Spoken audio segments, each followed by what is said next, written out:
Members, we're just waiting to get one of our Republican colleagues in the room. All right. Okay, we're going to go ahead and start as a subcommittee.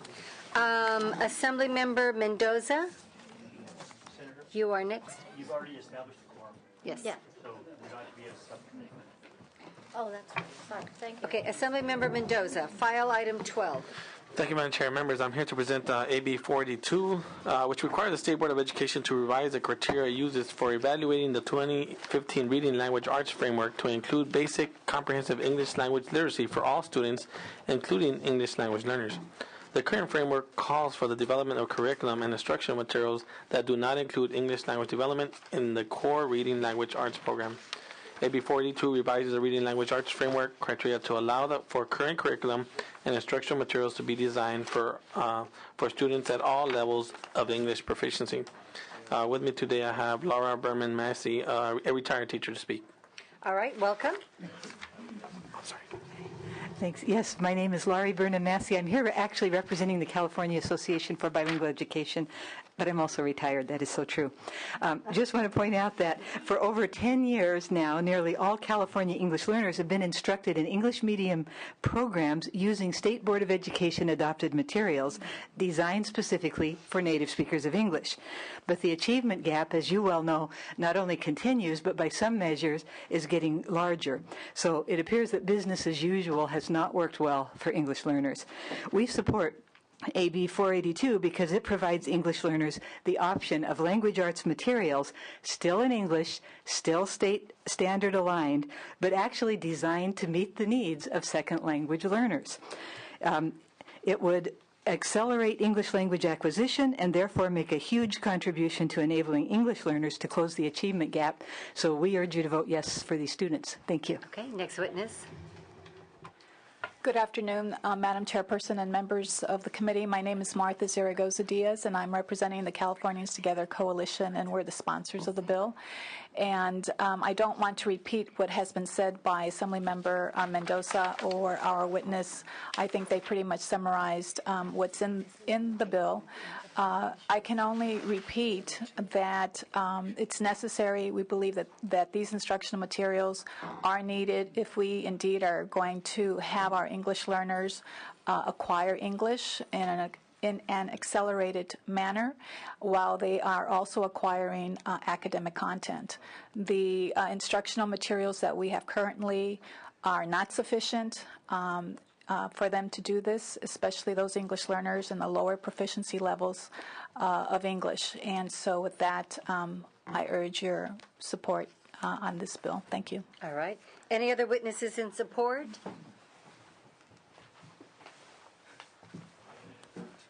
We've got fewer chairs in this room.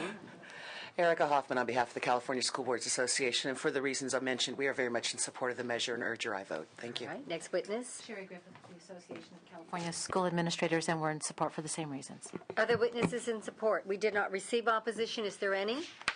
Okay, Assemblyman Mendoza, I do favor the policy in this measure. I'd like to be added as a co-author. We don't have specific amendments here, but we'll come up with something for you to take in appropriations, okay, something minor. I'm going to raise the issue, though, as well. We've tried. I know you've tried. I've tried.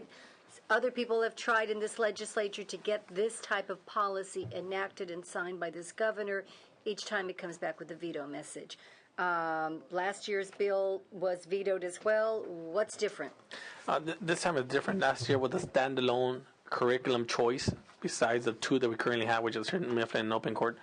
But this basically says, well, whenever you go out and buy a program, we have to look at it through the lens of it having sufficient materials in it to help address the needs of English language learners.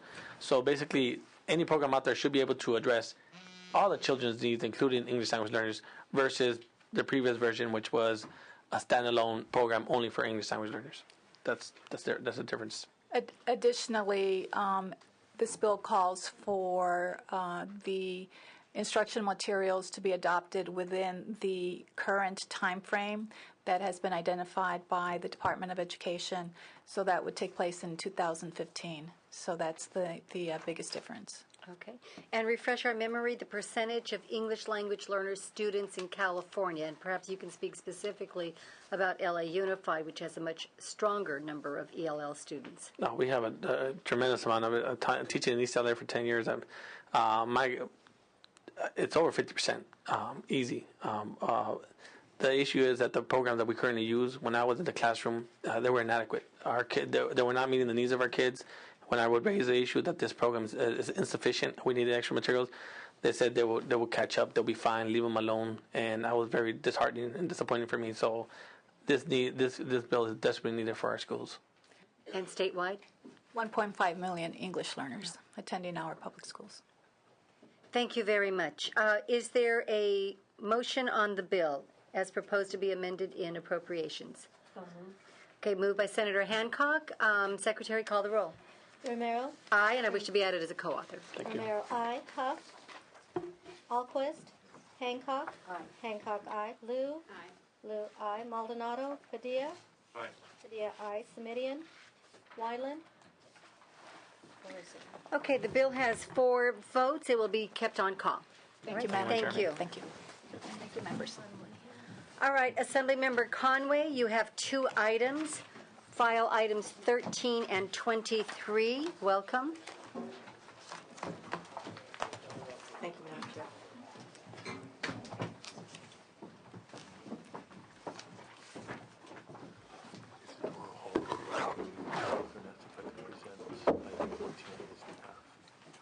I prefer to become. Let's wait. I mean, if he doesn't finish, then we'll go to you. Okay. Welcome, Assembly member. File item 13. Thank you, Madam Chair and Senators. AB 492 would benefit clinical nursing faculty and students alike in order to meet the growing challenges to train enough nurses for our mounting healthcare demands. RNs shouldn't be forced to choose between the need to serve patients and the call to serve students by barring their ability to balance both professions. Almost 83% of schools identified non-competitive salaries as a barrier to recruit full-time nursing faculty. Nursing programs could better attract these skilled professionals by offering them part-time work rather than limiting them to a full-time position. Part-time clinical nursing faculty, which this bill speaks to, is different than other temporary faculty districts typically employed because they are hospital employed and therefore enjoy health benefits and a higher rate of pay. Registered nurses should be afforded the opportunity to keep a higher paying job in the medical field in addition to teaching, not in lieu of teaching, which the status quo commands. This bill would grant community colleges the flexibility to hire more nursing faculty by easing the strict hiring ratios in the nursing program only. According to a 2007-2008 Board of Registered Nursing study, California nursing programs were able to accommodate less than 40% of qualified applications. That is 9,000 students waitlisted in any given year for an associate degree program in nursing. These qualified applicants typically remain on a wait list for as much as 3.6 semesters before they are able to enroll. Furthermore, a UC San Francisco study projected that a net increase of more than 40,000 full-time equivalent registered nurses are needed by 2014 in order to meet the expected healthcare demand. Community colleges graduated 7,500 nursing students at its peak in the 05-06 school year, which is approximately 2/3 of all California nursing students. We still have a long way to go. While the LAO concludes that there is no evidence to suggest that these hiring policies affect student outcomes, I am empathetic about current law, desiring to have more full-time faculty at the community college level. But unless our nursing education programs can produce additional graduates, the nursing shortage could jeopardize public health. AB 492 will help community college districts create hiring solutions appropriate for their respective schools. The clinical nursing faculty that schools were enabled to hire under SB 1309 by Senator Scott have now reached their maximum allotted instructor limit. Without AB 492, schools will not have the flexibility to retain them and therefore antagonize the shortage and, in the process, create a disjointed clinical experience for the students. AB 492 is not premature. The faculty that would be permitted to be hired under our bill will fall under the reported requirements of SB 1309 and shares the same sunset date. I understand that the nursing shortage is multifaceted, and this bill is just one small step in a long journey. But schools should be able to tap every available resource to graduate these students. I would also like to please note in the committee analysis the concerns raised about this bill needing conforming language with SB 182 by Senator Ashburn. While I agree that we would need to address this situation to avoid chaptering out issues, since that bill is no longer moving, I do not believe we would need to conform at this time. AB 492 is not a mandate. It's just an opportunity, especially for students who want and need to be nurses and the jobs that would be provided to them and the public who needs their service. Thank you, Madam Chair. Okay, let's get witnesses in support. Connie Delgado Alvarez with the California Hospital Association here in support today. This committee has done a lot to address the issue of the nursing shortage, and one of the components in that is to ensure that we have enough faculty to teach those nursing students, especially in the clinical field. This bill is needed so that schools of nursing can take advantage of the pool of clinical nurses available, instruct those students, and get them through the process and to the bedside where patients need the care. Thank you. Next witness. Thank you, Mark McDonald, McCallum Group, on behalf of the Kern, Mount San Jacinto, and Los Angeles Community College districts in support. Our districts do support a robust full-time faculty presence on our campuses, but clinical nursing is different. Because of the low student-to-faculty ratios, there is a greater need for more faculty in this area. The bill would enable community colleges to train more nurses, as well as provide continuity and consistency for the students. We urge your support. Thank you. Thank you. Other witnesses in support? Hi, my name is Christine Schilp. I'm with the Community College League of California, and we are in support of this bill because we believe the bill the flexibility afforded by this bill would greatly assist local community colleges to recruit and hire experienced nurses necessary to meet the curricular and instructional needs of nursing students while maintaining the integrity of their nursing programs. We urge your I vote. Thank you. Okay, thank you. Other witnesses in support? Witnesses in opposition?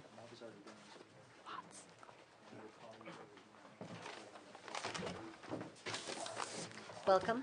Hi, Dean Murakami with the California Federation of Teachers and also from the Los Rios College Federation of Teachers. And I just wanted to say that I believe that this bill will further erode the critical role that full-time tenure-track faculty play in maintaining a quality nursing program at our community colleges. You know, full-time tenure-track nurses, they perform a very valuable duty in terms of development of curriculum, faculty performance review, program performance review, and accreditation. In addition, they continue to develop the program, and they participate in the governance of the program of the college. One of the problems that we have always had is concerning the number of full-time faculty and the erosion of full-time faculty in our community colleges. We've always been very big supporters of the 75-25 concept. In nursing, that 75-25 concept is totally out the window. In 2002, the full-time faculty numbers were 52.6%. And in 2007, it's gone down to 41.7. We are going in the wrong direction, and this type of bill that will make it easier to hire more full-time temporary faculty rather than hiring a full-time one is in the wrong direction. It's not good for the program. It's not good for the quality of the program because our full-time faculty, tenure-track faculty members, they not only teach the theory in the classes, but they also teach the clinical portions so that they can directly, with those same students, with that same faculty member, teach the theory and apply it in practice in the clinical setting. This is the reason why we believe that full-time tenure-track faculty are absolutely critical. This bill erodes that tremendously. Thank you. Thank you. Next witness. Tony Triguero on behalf of the California Teachers Association, and just to amplify what the previous speaker said, we really believe that the districts would be better off managing our public dollars by hiring full-time faculty who can teach both academically and in the clinical setting.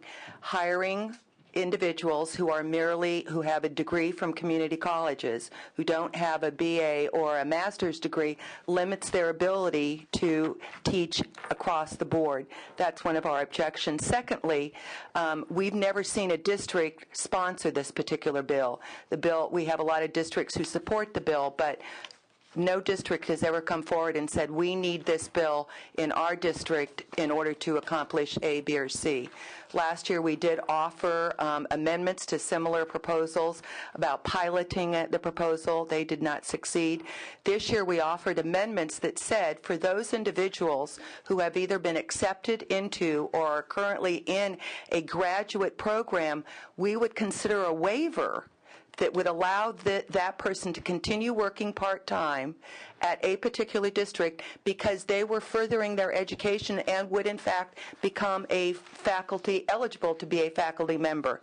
Those amendments were not accepted. And lastly, we don't believe, based on conversations with the Board of Registered Nursing, that there are sufficient clinical sites available at this moment for these individuals to be teaching at.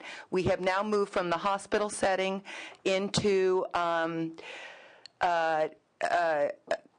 community clinics and, in some case, homeless shelters in order to get the clinical experience that the student needs. And in some areas, they're actually using models, and we don't think any of those circumstances provide the same kind of education that a clinical site in a hospital provides. Therefore, we're asking the committee to vote no. Thank you. Thank you. Other witnesses in opposition?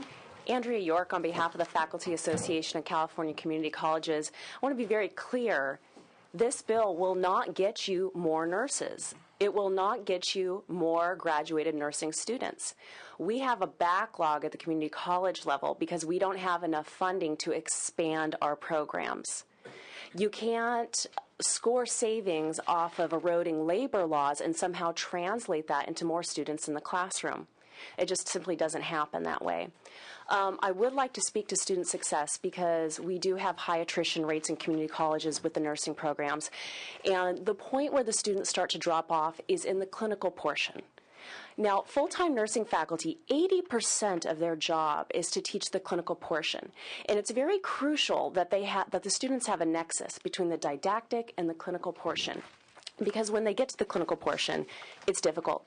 It's not glamorous. It's extremely stressful. You have to learn how to prioritize. You have to apply all of your math skills and critical thinking skills. And for the clinical faculty, they're not paid to learn how to teach. They're not responsible for outcomes. So they sort of get to make up some of their own directives, and they're not accountable to the nursing deans. So what happens is we see a lot of students fail at this point because they don't have a nexus between what they're learning in the classroom and what they're doing at the clinical portion. So I would urge you to vote no for this bill. I would love to work with the member on another bill so that we can get more nursing students in and out of the system. Thank you. Thank you. Next witness. Thank you, Madam Chair. Jeremy Smith here on behalf of two organizations. First of all, the California Labor Federation in opposition, as well as the California Nurses Association. Thank you.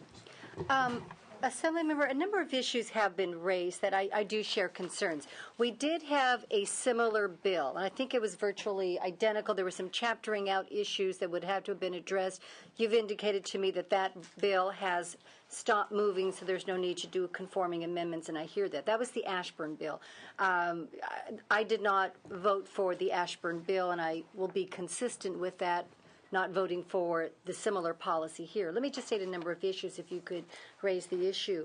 Can you address the question about, is this not a further relaxation of something that was previously relaxed? The previous bill was the Scott bill, right? The previous bill is still to come due. I mean, it hasn't yet expired. Why the necessity for the bill now? Why are we... It still seems to me, and I raised the same concerns when the Ashburn bill was before us, so I'm going to raise the same issues. Why are we doing this now when the other one has, the body's not even dead yet on the other one? Can you address that issue? Yes, I get that, and that is exactly why this bill sunsets at the same time. So, I know there was a sunset on that bill. It was brought to my attention that all this bill would do would give more flexibility to the community colleges that have the existing programs and want to remove any barriers from getting clinical nursing faculty into the classroom. But when we talk about more flexibility, we still have the flexibility that was given in the previous measure.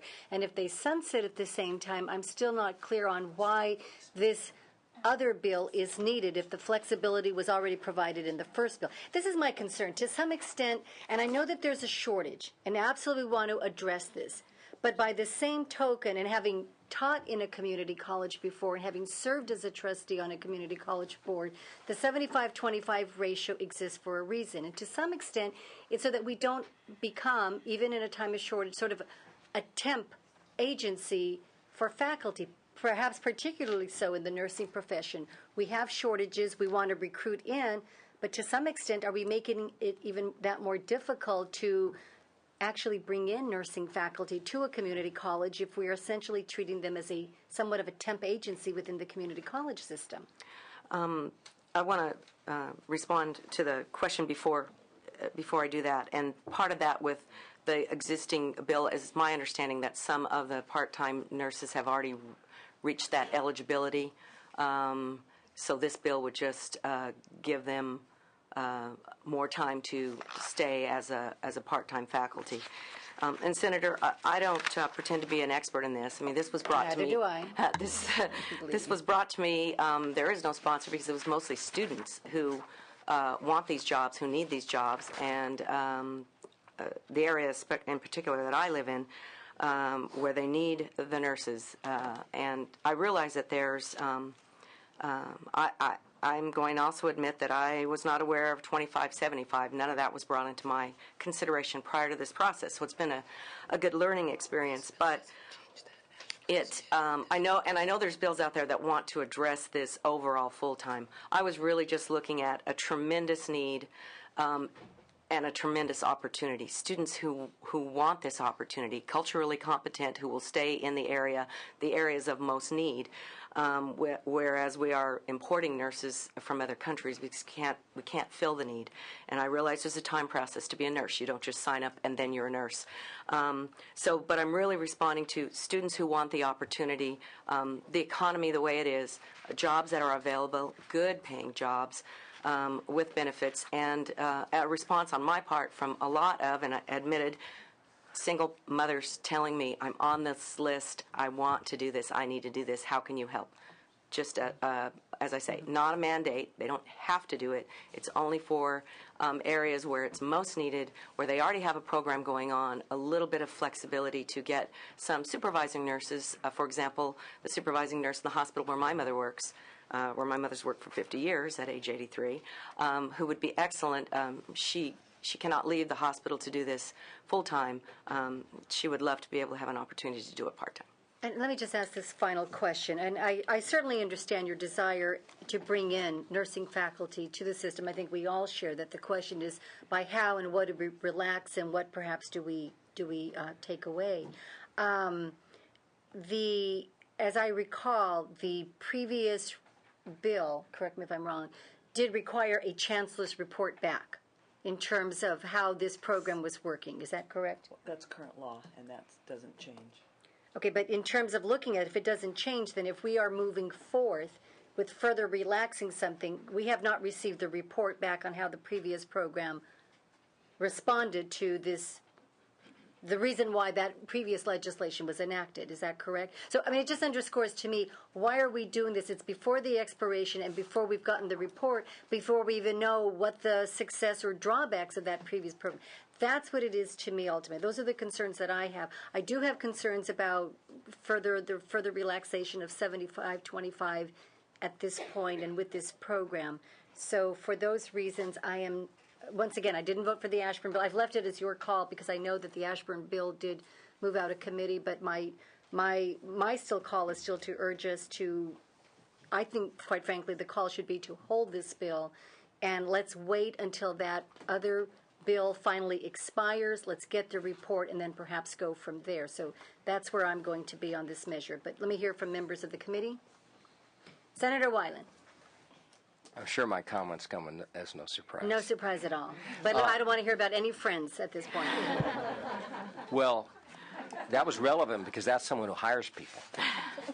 A clarification, is the 75-25 the ratio of full-time to part-time, is that in statute or Yes. is that Okay. It's in statute, but it seems to be ignored. And this doesn't change it, but it does change it in the field. I mean, this bill does not change the statute, but the question is, with respect to our community colleges, they fall out of compliance. So to a certain extent, we're basically saying we're giving you a green light to go ahead and sort of thumb your nose at what a previous legislature said, and quite frankly, I think has been strong. Yeah. Well, I won't be as animated as I was this morning. Once a day is enough. Here's how I see it, and why I think it's important, and especially in this one area. And you've heard me many times single out the health professions, and especially nursing and associated fields. What we have is, as everyone knows, imports, and I'm baffled why the Nurses Association isn't for all this stuff. It just baffles me, because in the hospitals in my area, they'll have up to 25% of visiting nurses. They are not full-time. They are paid more than the regular nurses. It's a for-profit company. A friend of mine has made a lot of money with American Mobile Nurses. And it just seems to me if we could get more, I would think the association would love it, because they wouldn't need the temporaries and they would get larger. And it just seems in the short run, unless we do these kinds of things, we're just simply not going to get the numbers we need. And I think what it'll do is drive them to the privates, because that's where ultimately I think they're going to go. I heard from one of the opposition something about a proposal to do a waiver as opposed to the blanket, the policy that's proposed in this bill. Can I hear from the witness again in terms of what thoughts you may have on this? Because the majority of nurses that currently work in California come from the community colleges, they are not eligible to teach at community colleges. Our offer of an amendment to the author of the bill was to allow a student who had been accepted into a graduate program or was currently enrolled in a graduate program to be exempted from the current law, so they could continue to work for as long as they were in a graduate program, so that they could continue their education and therefore become a either teaching faculty member or a nurse with a degree. Yeah, I think that's a good idea. Would that, but that puts more in the pipeline, right? Exactly. And my only concern is in the real short run, because what I see happening is by the thousands, these young people going to the privates. And as far as the community colleges are concerned, I sure see an awful lot of decisions made by some colleges that have money, for example, big bond issues, big ones, who choose not to build the buildings that you could use, and they choose to build other buildings, and we choose, for example, in community colleges to continue sports programs. Boy, some people are not going to like this. As if it were high school. And sports are part of high school. They're parts of four-year colleges. But at the community college level, where lots of money is spent, it's either a continuation of high school or it's a recruiting ground for four-year schools. And it's that kind of allocation of resources. I wish the community colleges would look at that, try to solve this problem. So, and the reason I would support it is simply, I like your idea, is simply just in a short run to try to offer as much as possible. All right. So just for the Assembly member proposal that was offered, the senator indicates he thought that might be a way to go. Is that at all, if the bill were not to get the votes to get out of committee and to be held as per the chair's recommendation, is that something that you think you could work on? Well, obviously, we always want to consider any good ideas. I would just tell you that this is really about putting more students and nurses into the nursing setting, while I realize we need to create teachers too.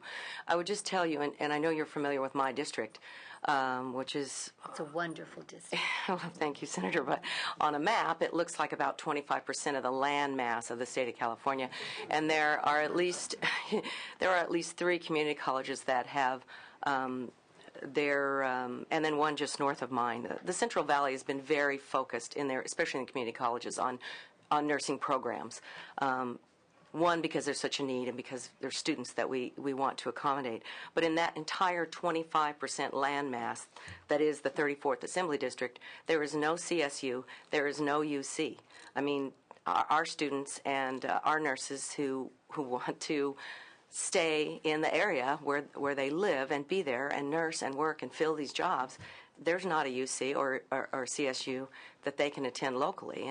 And thus, the community college is their higher education. It is their lifeline. And Assemblywoman Conway, for the record, this morning when we were discussing the Chula Vista bill, I raised the question of San Bernardino County. I was thinking of you and Barstow, California, specifically in mind. I'm a graduate of Barstow College on Barstow Road in Barstow, California, and it opened up the world to me. So I certainly... a well-loved and well-respected well-respected conversation about Chula Vista was about. Okay, other members of the committee, questions, comments? Senator Hancock. Yeah, just to say that I appreciate the need. I'm going to be with the chair and not voting for this today. In my district, the faculty really fought very, very hard for the 2575 and made very persuasive arguments that this is the stability of the institution. This is that we need to go more toward full-time, fully invested faculty serving on committees and developing curriculum. And I do think that's the case. So I agree that we should wait till the report comes out and see if there really is an agreed-upon problem that we must solve, and in the meantime that we reach out. And I believe we had a bill earlier today about trying to encourage the development of more clinical nursing faculty.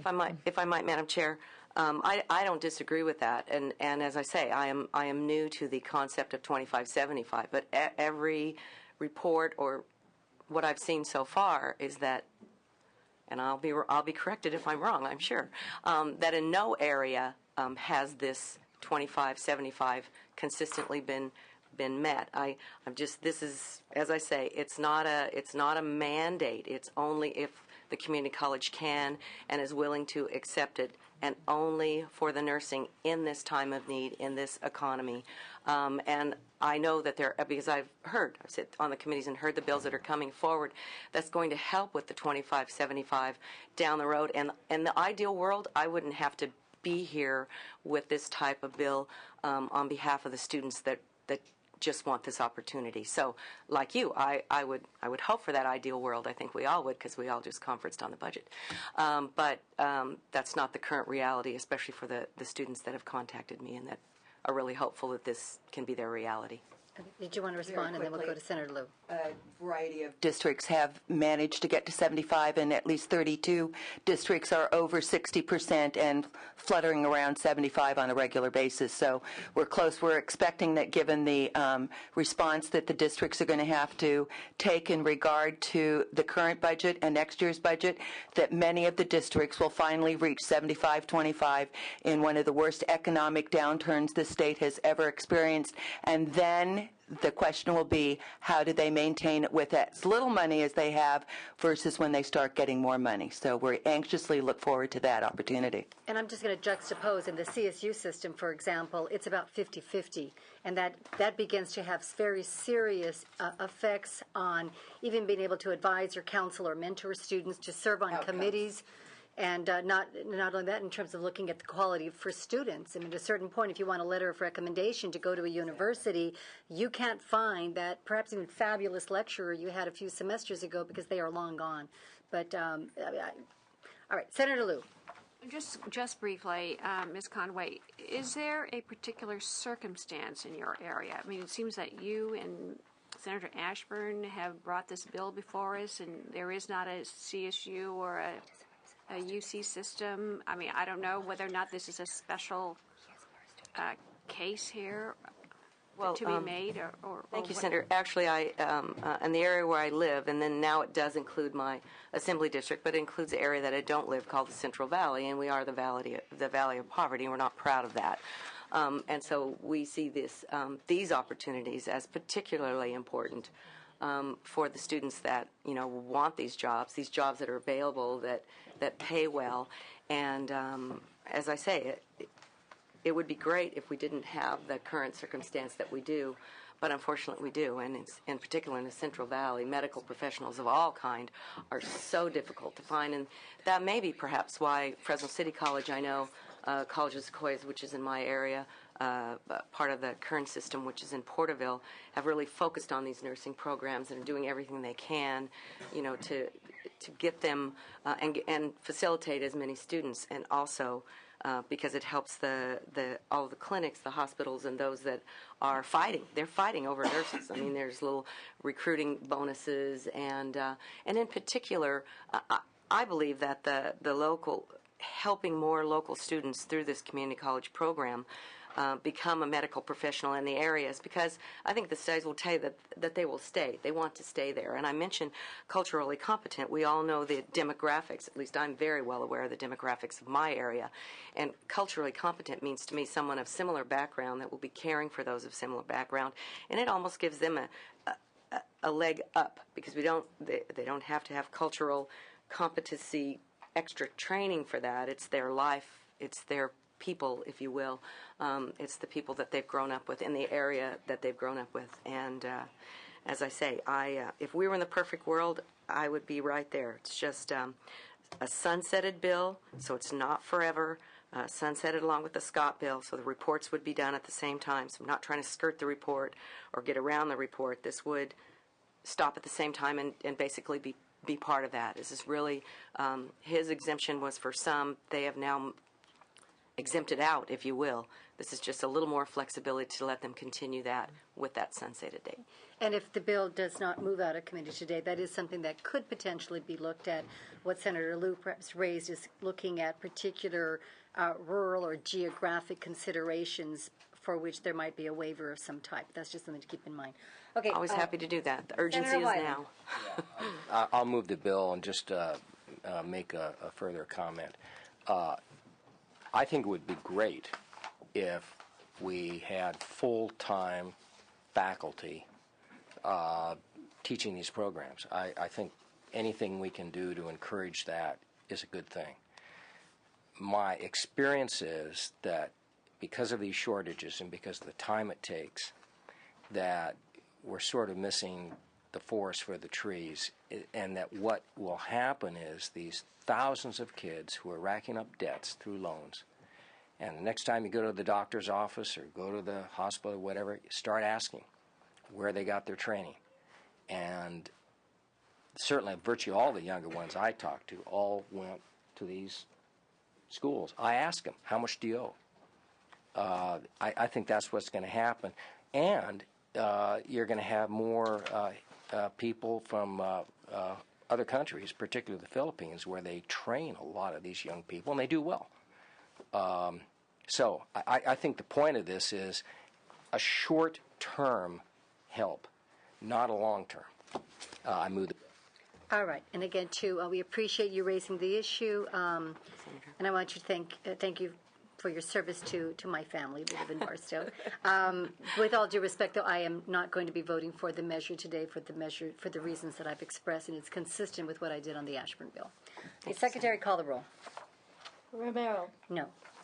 Romero, no. Huff. Aye. Huff, aye. Alquist. Hancock. No. Hancock, no. Lou. No. Lou, no. Maldonado. Padilla. Semidion. Wyland. Wyland, aye. Okay, Assemblymember Conway, the bill has 2 votes. It will remain on call. Okay, your next item is file item 23. Yes, it is. All right. Need to take just a deep breath. This measure, you have no opposition. We have some amendments. Do pass as amended, and I think you've accepted the amendments. Yes, ma'am. All right. With that, if you just want to go quickly, because I think we can vote very soon. I will go quickly. I have prepared statements. Maybe I can just do it from memory. Cut to the chase. You might want to ask for an aye vote. Okay.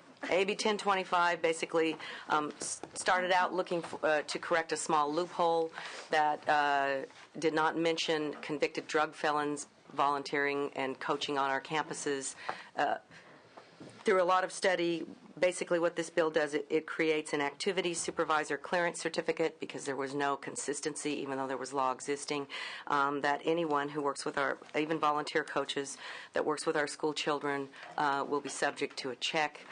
It does give exemption for those that have made mistakes in the past and have cleared that up and still want to volunteer and coach. And it will be done through the CTC, the Commission on Teachers Credentialing, done the same way, exemptions the same as theirs. One thing that will change is that if you are turned down through this activity clearance certificate, you will automatically receive the reasons why. You will get that back.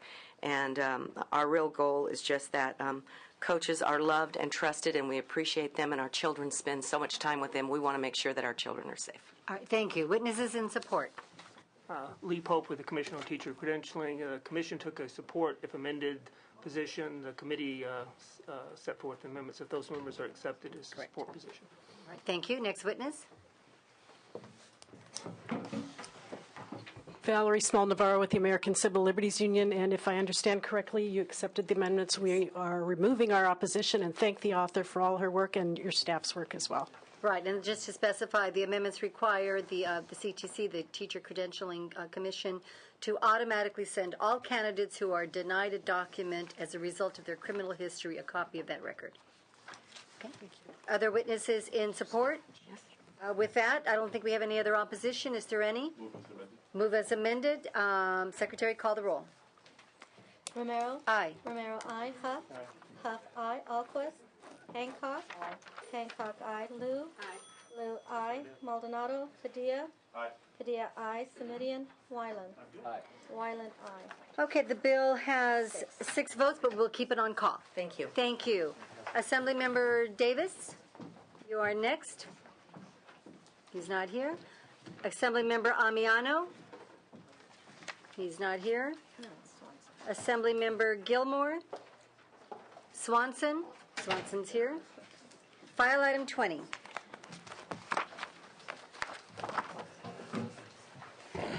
Welcome. Thank you, Madam Chair. You have one item. Yes, ma'am.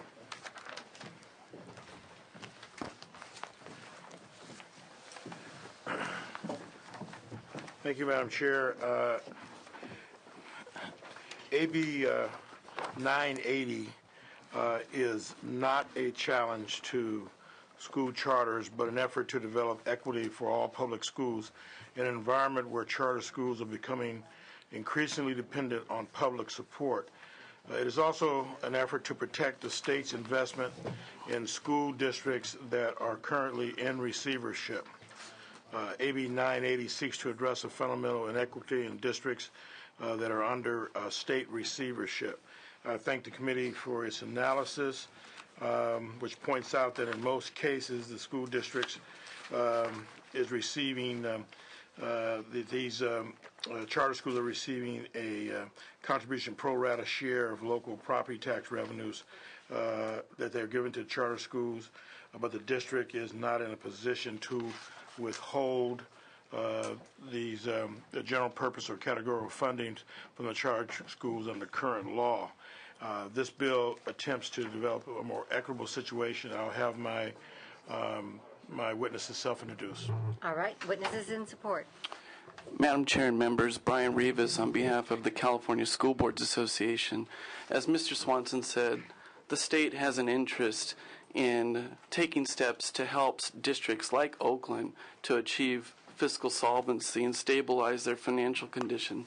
We're in support of this measure because we think it's a step in the right direction. These are districts that are facing some pretty major challenges, and unfortunately, every time a charter opens, it erodes the amount of resources that are available to that district. The other part is, remember, there's still going to be about 38,000 students in Oakland that need services every day, and we think this is a reasonable way to make sure that the district has an ample opportunity to serve them. Next witness. Jeff Freitas with the California Federation of Teachers, and we're in support of this bill. We see that the takeovers are due to a fiscal situation, and the charter schools is an academic situation, and you're narrowing down the number of students in that district that are paying back that bill back to the state. Next witness. Tony Triguero on behalf of a colleague. We are in support California Teachers Association. Thank you. Okay. Other witnesses in support? Witnesses in opposition?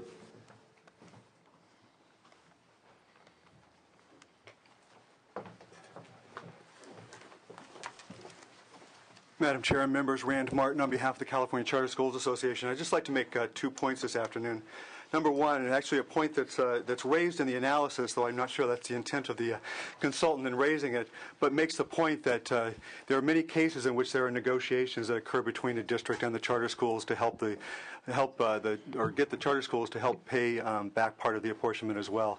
That has occurred in Oakland. About a third of them so far have worked out deals with the district to pay back. The recommendation in the analysis is that there be an opt-out provision. The fact that there is even a consideration of an opt-out provision to us argues that there's no need for the bill. Because if there is already the ability to negotiate an agreement between the charter schools and the school district that could be opted out, then you don't need a bill to opt out from.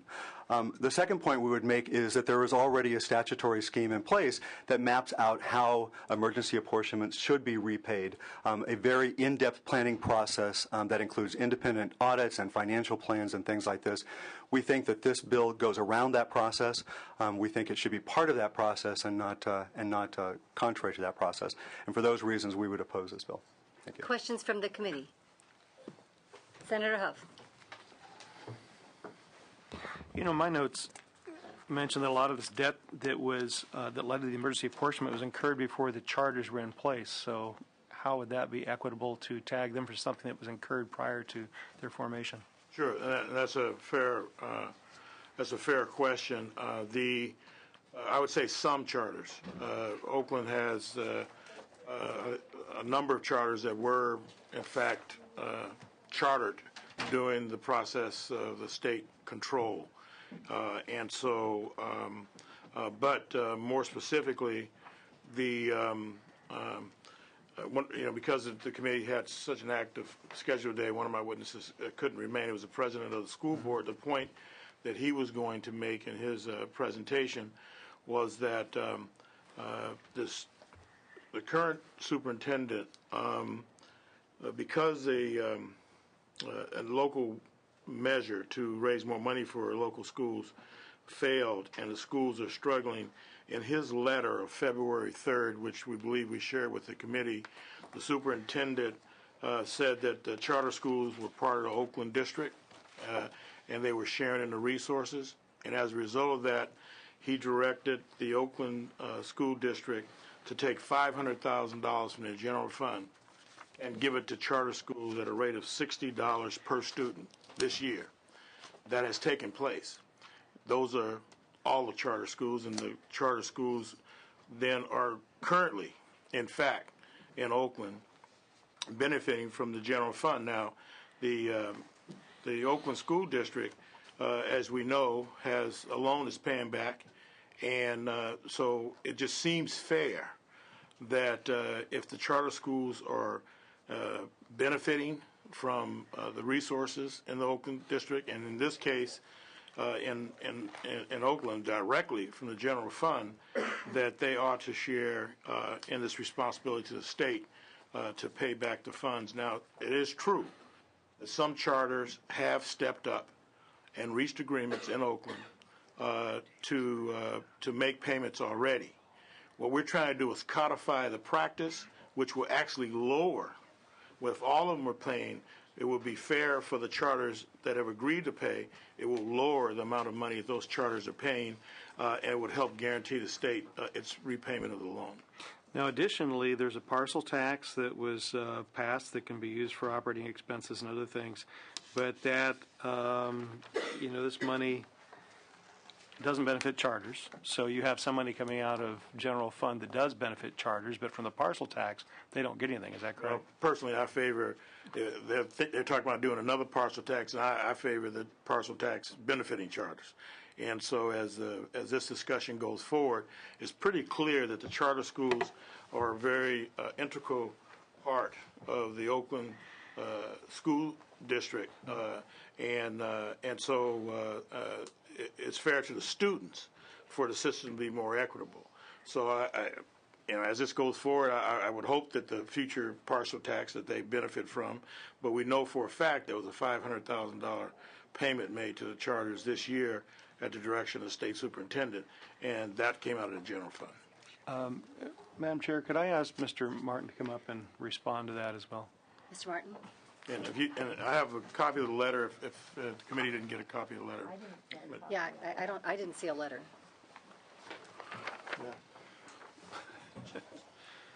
I'm not sure. Is this the letter from the superintendent? Yes. Okay. My understanding, Senator Huff and Madam Chair, is that the amount of money that the superintendent asked to be redirected from the Oakland Unified General Fund was to attempt to make to create equity after the parcel tax was renewed. This is a parcel tax that has been on the books for quite a number of years in Oakland. It was substantially less than the charter schools would have received if they had been part of the parcel tax, and it was not at the request of the charter schools in the Oakland Unified School District, because we would have asked for more if we had that opportunity. So it really was trying to create an equitable situation from the enactment of that initial parcel tax, and we don't think is necessarily relevant to this issue. Okay, thank you. Other questions? Let me raise a couple of questions. I do share some of the concerns, and I am not going to be supporting the bill today. On one hand, this can be done, and I believe that the negotiation should be done at the local level. MOUs, contracts are signed at the time of the beginning of a charter or whatever that situation may be. That should be done at the local school district. This sort of seems to be coming back at the back end and saying, now we're going to add something on that was not entered into an agreement right from the onset. So I have a concern about what we're doing in that process. I still believe that the best way in which to negotiate the financial consideration should be at the time that the charter is about to come into being, and then those negotiations can ensue with district officials.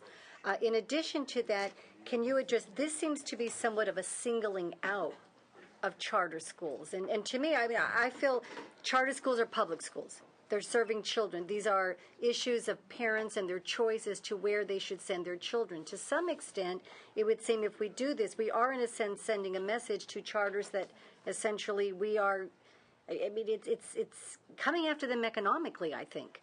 And I do not want to see a closing of options available for parents, because to me, at the end of the day, it's not about the district. It really is about the children and their opportunity to receive the best education possible. And I still maintain parents have that responsibility to choose the best option for those children. And I want to see a strong portfolio of options in public education. So could you address those issues, and in particular, why are we not singling out charter schools? Sure.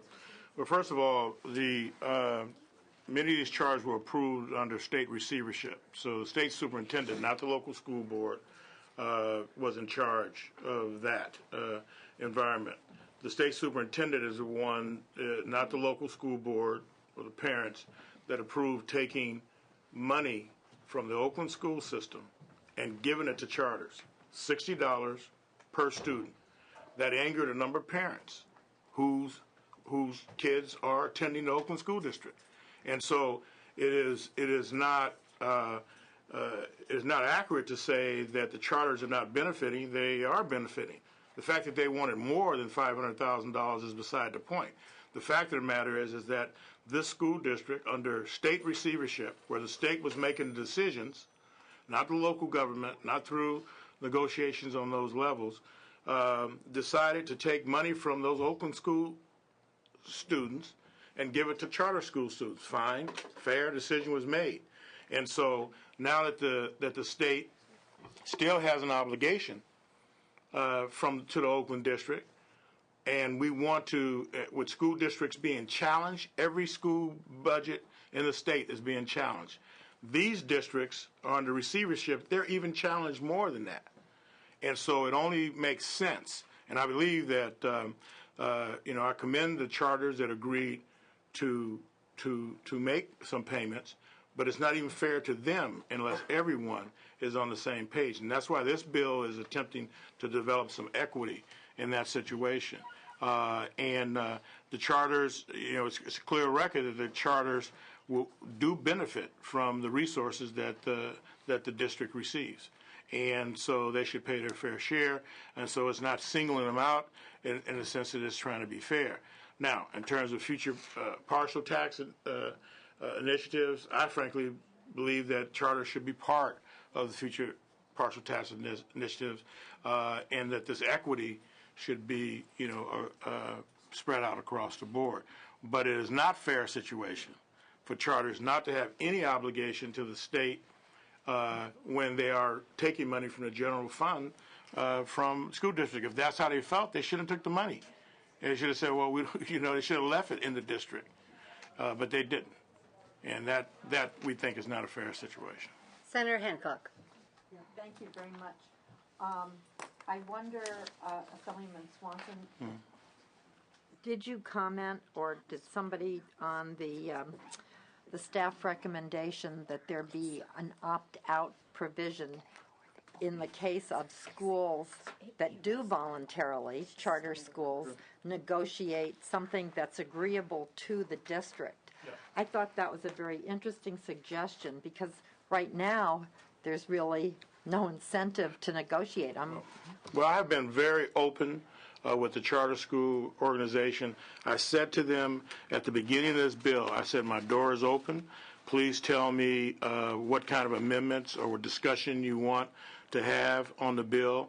Assemblymember Huff's question about schools that weren't part of, that came into existence not doing the receivership but before.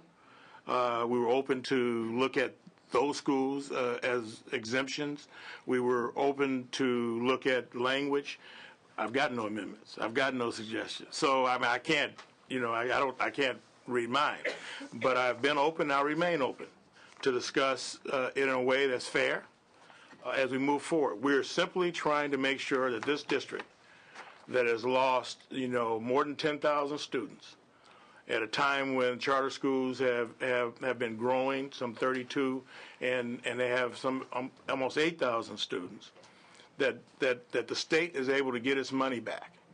And so we need a fair, and then that has been complicated further by the national recession. That has been complicated further by the state cuts to education. So these districts that have the burden of paying back the loan, which they have to, there has to be equity. But in terms of me being open, Senator, to amend this, to address this fair question of equity about schools that weren't put into existence before during the receivership, or other questions of opt-out, I'm wide open. Yeah, let me just say that I do also represent the City of Oakland and the City of Emeryville and the School District of West Contra Costa Unified, which are in very much the same position. So I see this bill as a way of essentially ensuring a level playing field with all public schools and all children in our public schools, which includes our charter schools that are operating on public money, that pay back the state loan in an equitable and even-handed manner. I did think the staff recommendation was very interesting, and I would note that this bill is keyed fiscal, which means it will go to the Appropriations Committee, and I would just, urge the chair and Mr. Huff and members that have said where they are or what they think on this, that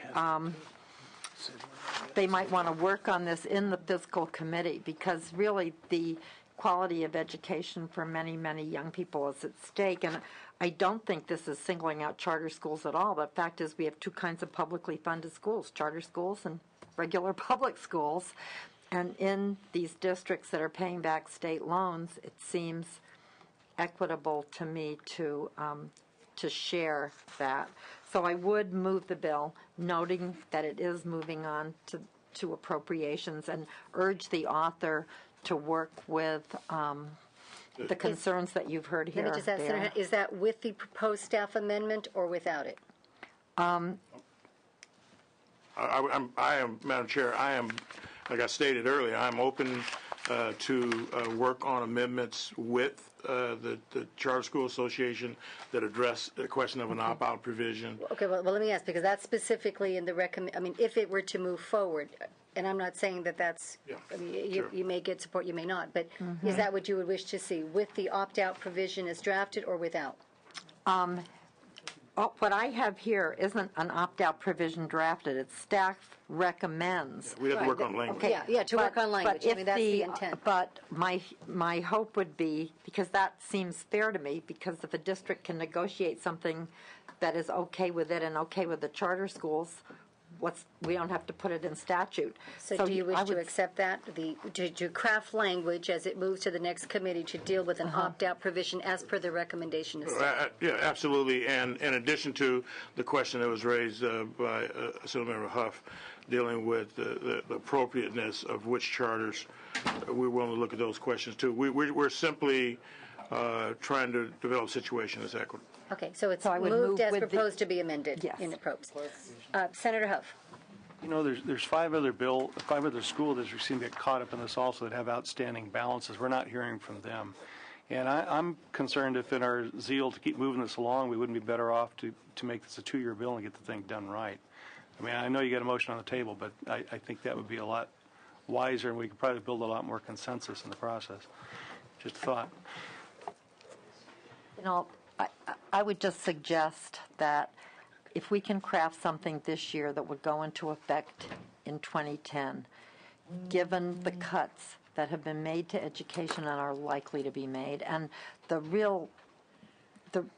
quite significant burdens that these public school districts face in paying back their state loan and educating their kids, many of whom are young people of great need, that if we can craft something in appropriations, it would be well worth our while. Okay. You may close. Well, thank you, Madam Chair. I think you've given us adequate time, and we've discussed the issue thoroughly. I simply ask for your aye vote. All right. Secretary, call the roll. It's do pass as amended, then. Do pass as proposed to be amended in appropriations. Now. Yes, ma'am. Oh, okay. Romero, Huff, Alquist, Hancock. Aye. Hancock, aye. Lou. Aye. Lou, aye. Maldonado, Padilla, Semidian, Wyland. Okay, the measure has 2 votes. It will remain on call. Thank you. Thank you, Madam Chair. All right, that's your only item. Okay, thank you. Thank you very much. Next, we see Assemblymember Davis. You have 2 items. Okay, welcome. Your first item is file item 15. Thank you very much, Chairwoman and members of the Senate Education Committee. Which item did you tell me to go with first? File item 15. Okay. I don't know.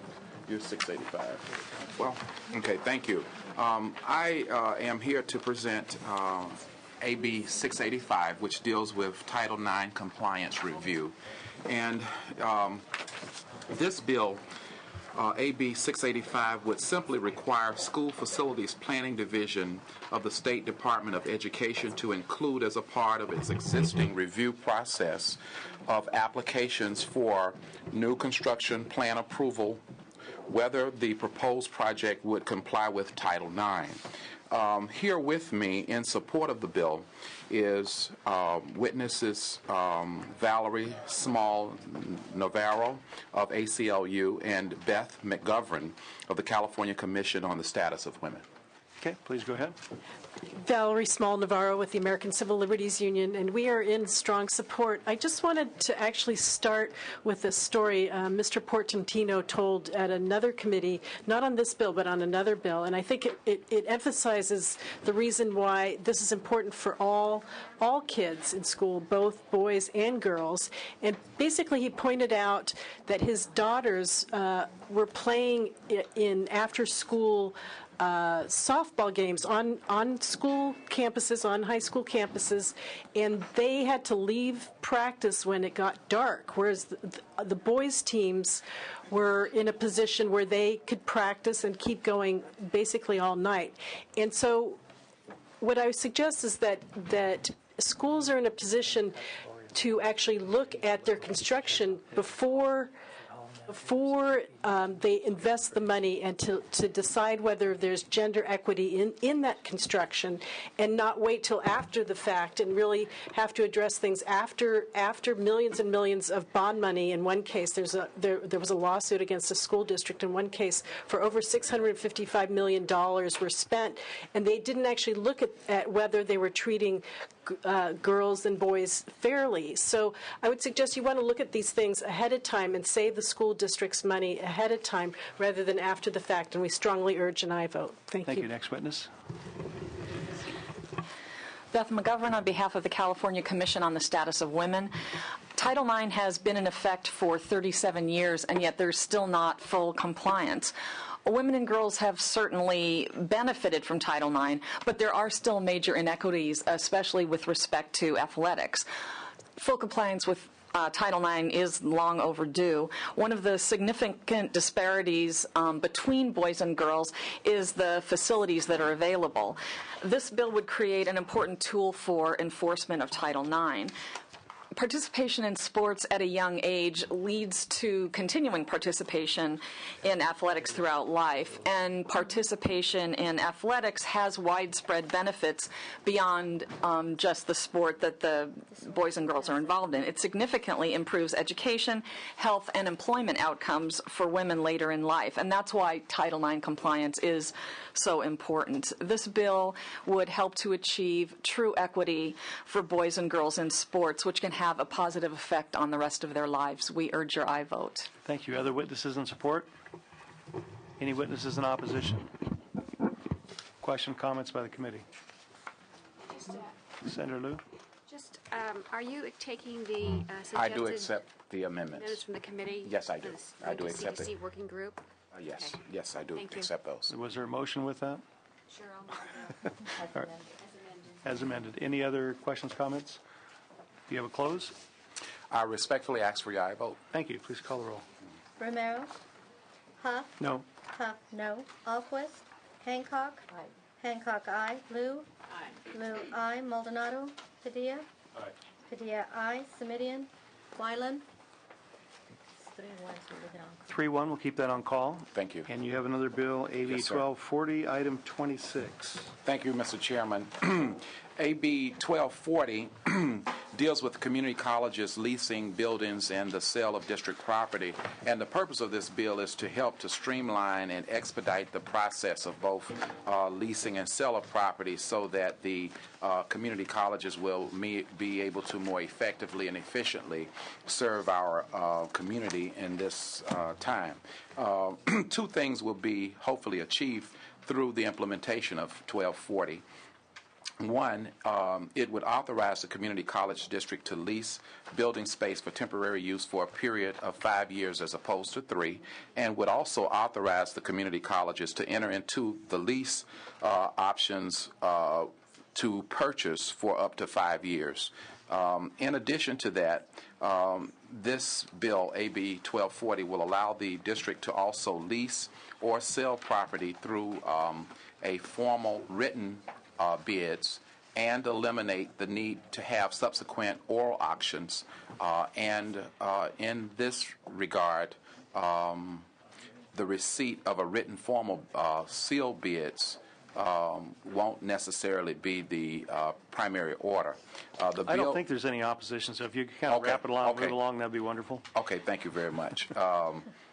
This bill will help provide a more efficient sale or lease of community college property, and it's supported by community colleges. Here with me is Mark McDonald, representing the LA Community College Board, and I ask for your aye vote. Thank you. Thank you. Mark McDonald, McCallum Group, on behalf of the Los Angeles Community College District, the sponsors of the bill. And The bill here, we hope to accomplish two things. Basically, first, the district recently conducted a survey of its service area, identifying areas that lack proper access to its current colleges and education centers. During this time of unprecedented enrollment, many of these underserved areas are demanding access to our services. Against the backdrop of shrinking budgets, this bill would make it economically feasible for the districts to reach out to these areas and determine if they're viable for long-term investment. The author has also offered amendments to limit the facilities to 50,000 square feet. There was some concern that these would not be, in fact, temporary facilities, and that removes the opposition. All right, that's the opposition from PEG? Yeah. Okay. I'll move the bill as amended. Okay. Any other witnesses in support? Come on up, state your name.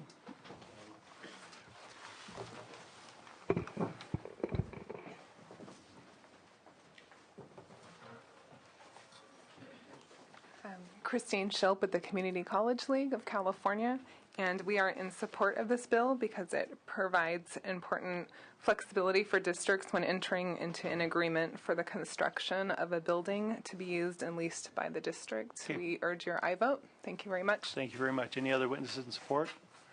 Any witnesses in opposition? Seeing none, we have a motion. Any care to close? I respectfully ask for your aye vote. Okay, please call the roll. And this is due pass as amended. Romero, Huff, Aye. Huff, aye. Alquist, Hancock. Hancock, aye. Lou. Lou, aye. Maldonado, Padilla. Padilla, aye. Semidion, Wyland. Okay, so we have four. Okay, we have four. That stays on call. Okay, thank you. Thank you very much. And Assemblymember Hall, I believe you are up next. And this is item 14, AB 678. Would you-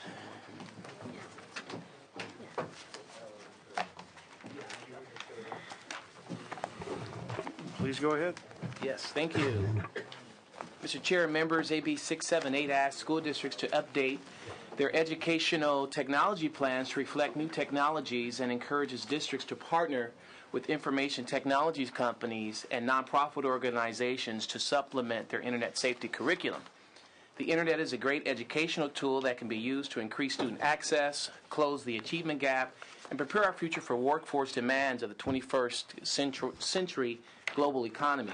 Unfortunately, as all of you know, the internet can also be used to access age-inappropriate content or provide a venue to bully, a venue to harass, or intimidate a fellow classmate. Several high-profile reports indicate that cyberbullying led to the unfortunate suicides of a number of students, including 13-year-old Megan Meyer from Missouri, and potentially the recent suicide of an 11-year-old Carl Joseph Walker Hoover from Massachusetts. And I'm quite sure a lot of you perhaps have witnessed the reports of that suicide incident. AB 678 is consistent with federal requirements for the use of content control software on school computers and with state efforts to combat cyberbullying and other inappropriate uses of the internet. Additionally, given the increasingly mobile nature of internet technology, it is equally important that districts include responsible use of mobile communication technology in their larger educational technology plan. Access to the internet no longer requires high-speed internet cable. Smaller and increasingly mobile communication devices are allowing students to access the internet in ways unimaginable even 5 years ago. AB 678 will help children learn the responsible use of this evolving technology and provide important tools to keep children safe while online. There is absolutely no opposition to this measure. I respectfully ask for your aye vote. My witnesses today are Chea and Chelsea Crowder. They both are juniors at Franklin High School in Elk Grove, very articulate witnesses, and I'll like an opportunity for them to testify today. Okay, please go ahead. Madam Chairwoman, or now it's Mr. Yeah, Chairman. that doesn't work real well right now. Like, she left. You just never know. Distinguished members of the Senate Committee on Education, my name is Chea Crowder, and I'm a rising senior now, and I attend Franklin High School in Elk Grove, California. I'm also the Far West Regional Team President of Jack and Jill of America Incorporated, and I'm here to support AB 678 by Assemblymember Hall. It is important that as technology continues to change, the educational institutions continue to update their technology guidelines and criteria. I can tell you that during my 3 years of high school, the most information given to me regarding how to appropriately use the internet was a worksheet on cyberbullying. I believe that at minimum, the education technology plan should include class instruction informing students of what cyberbullying is and informing them that it is prohibited. Students should also be made aware of any disciplinary action that will be taken against them if they engage in cyberbullying. Students also need more classroom instruction on issues of privacy and how publishing information on the internet, including inappropriate pictures, can be harmful to them and can be used against them in the future. Furthermore, students need clear guidelines on the proper use of handheld devices at school.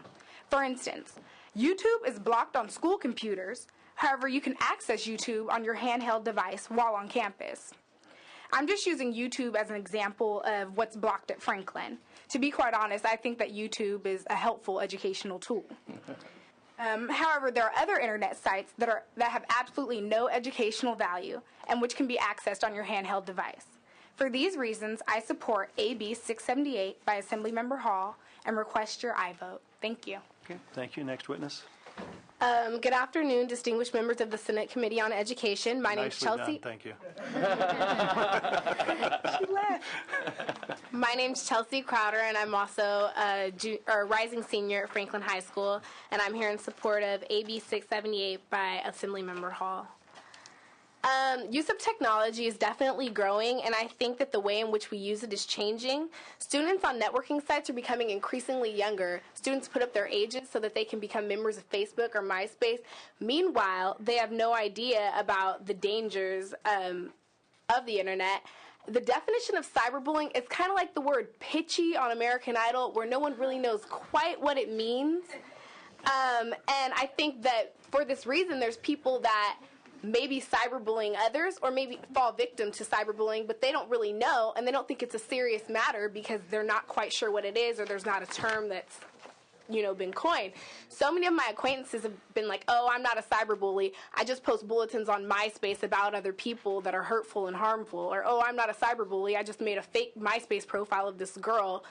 And they think that it's desensitized because it's on the internet and it's not face-to-face. They don't realize that what they're doing is just as hurtful as if they were to go and punch someone in the face. It makes it easy to be a bully without identifying with the traditional definition of what a bully is.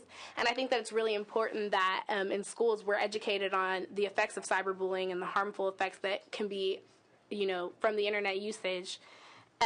Also, schools, at least my school, have already begun taking steps towards censoring what we do on the internet. Like she mentioned, we can't go on YouTube, we can't go on Facebook, we can't go on MySpace, but there's still really no way of censoring what we do on our handheld devices. So I think that it's just important to get the education out there, let us know that what we're doing might be harmful to ourselves as well as harmful to others, so that we can make informed decisions on what we're going to be doing while we're on the internet. I'm a rising senior, and I wasn't even quite sure of the definition of cyberbullying until quite recently, and I was able to look back on my experiences on the internet as well as experiences of my friends and be like, wow, that's actually happened to people that I know. It's not just something that I saw on Dr. Phil. So I think that it's important that we're informed about the dangers of the internet. The internet's a great tool. I think that it can be used for so many positive resources, but I think that it's also a really powerful tool, and students need to be informed before they get on the internet and put their lives out there for other people to view. Okay, thank you very much for that Thank testimony. you. Any other witnesses in favor of this bill? Any witnesses opposed? Let's bring it back to committee. We've got a motion. I'd like to just ask a couple of questions of our witnesses there. So in your schools, are you allowed to use handheld devices? We're not supposed to use handheld devices on campus, although... Yeah, are they listening? I have to admit that I've done it. A lot of people do it. You are disciplined if you're caught using a handheld device on campus, but I think that also it kind of goes outside of just the school campus, because I could be using the handheld device after school and I can still be harming someone. I think that if there's a teacher that's telling me about the effects of what I'm doing, I'm less likely to use the internet in a hurtful manner. All right. Well, you're both very articulate. And you go to a different school than she does? No, we're Same twins. school. Okay, twins. Well, hello. There was a you stupid in there somewhere, I'm sure. I'm sure I heard that. I'm going to check my PDA and see if it was on it. Oh, God. Is that a form of cyberbullying? Exactly. This is double the trouble. You're both very articulate, even though, you have the address down a little bit better. My concern about this bill has nothing to do with what you're trying to see accomplished. I just think we can do it already. Already, if schools are accessing technology grants, they're required to have a 3 to 5 year education technology plan. They're supposed to have an internet safety element incorporated in that, which includes what you're talking about, or can include that. And I certainly, it sounds like you received something on cyberbullying already, and a handout. I think you mentioned that you had some handout on cyberbullying. And it's already illegal to use your PDA during the school time. So we do things that are illegal, okay? And I think a lot of this comes down to appropriate communication in schools and parents and everybody trying to back about what's appropriate, what's inappropriate. But we can do all this right now. Any legislation we do here is not going to keep you from using your PDA at inappropriate times. And if they already have it in a program mandated by the state or can put it in that program that's mandated by the state, I just don't see it's necessary. And so that's just my comments on the thing. And if you want to take a shot at it, go ahead. I don't think that the issue is necessarily using my PDA or my mobile device at an inappropriate time. It's using it in an inappropriate manner. And I've been in the Elk Grove Unified School District for many, many years, and I haven't really received any direct counseling from any teachers about how to appropriately use the internet, other than the worksheet that we got in the advisory class, which most students threw away. If a teacher's not telling you directly, I think that a lot of times it doesn't have as much of an impact. And I don't think that the worksheet was sufficient, especially when you see instances like Assemblymember Hall spoke about where students are committing suicide because of what other people have said to them on the internet. Right. All right. Well, and I get that. But when I say inappropriate time, if it's not supposed to be used during class time or on school campus, that's inappropriate time. But, it's certainly up to the committee on how you want to do it. I think the law is, what we're looking to accomplish today is duplicative of what's already there. So I'm not going to be supporting it. That doesn't mean you don't have support here. We certainly applaud where you're trying to go with this. And I'm sure you're already responsible in how you're using your PDI. I'm confident. Yeah. Senator Huff? Yes. Yeah, I just wanted to say that I really appreciate this bill coming forward. As technology takes a larger and larger part of our young people's lives, especially in social networking, becomes so important. It's a very important thing to include in our curriculum, but also I've been a proponent of character education for a long time, and too often our curriculum is devoid of any ethical considerations about whatever we might be learning. And it seems to me that in technology class, actually, with the impact technology is going to have on our lives, it's a great learning moment for discussions of what it means to be a responsible person, and kindness and generosity to others. Some of us are very interested in career technical education on this committee, and just a Wineland-like statement at the moment, but I think it's a similar kind of thing. One of the things that intrigued me about the student response to a biotech academy that we have in one of the public high schools in my district was that the students interned at a company that did animal research. And they were quite disturbed about the animal research and came back to class and ended up doing a whole, really, philosophy segment on what is life, when is it justifiable to inflict pain on another living creature, and many subjects that they might not have had a chance to seriously consider if it wasn't in their experience. Well, I think technology is in the life experience of every young person in our schools, and that this bill encourages the reflection on the ethical use of that in a timely learning moment kind of manner if it's in with the technology class. So I support it. I would like to be added as a co-author if you have I'm an honored opportunity. to add you. Thank you. And I would move the bill. Thank you. All right, it's been moved. Any other questions, comments? All right, do you care to close? Yes, thank you again. Thank you, senators, for your support, your dialogue, and your comment. I want to thank the witnesses, and I allowed them to respond because there are witnesses, but also they themselves know clearly the type of cyberbullying that has taken place at their learning institutions. And what better witnesses to have other than those who have actually witnessed it themselves. Let me also say, Senator, that though there are current laws in place right now that prohibits this type of activity, the reality is that it still continues. This would only enhance, build upon the current laws that exist, and hopefully through this, someone else's life might be saved. There's no question that people's lives are taken by other people. Their lives are taken, their spirits are taken, their self-esteem is robbed, and people are actually committing suicide because of this type of activity that has taken place. And I dare to be in a place and have an opportunity to save a life and not speak for them and those, and even the least of those. So again, having said that, I want to thank you all for your time, and I respectfully ask for your aye vote. Thank you. Thank you for that testimony and close. And the motion is due pass. Please call the roll. Romero, Huff, No. Huff, no. Alquist, Hancock, Aye. Hancock, aye. Lou, Lou, aye. Maldonado, Padilla, Aye. Padilla, aye. Semidion, Wyland. Okay, it's 3-1. It'll stay on call. Thank you. Thank you very much. Thank and you. thank you, ladies, for coming and Thank you, presenting. Senator. Hope that was a special experience for you. Yes.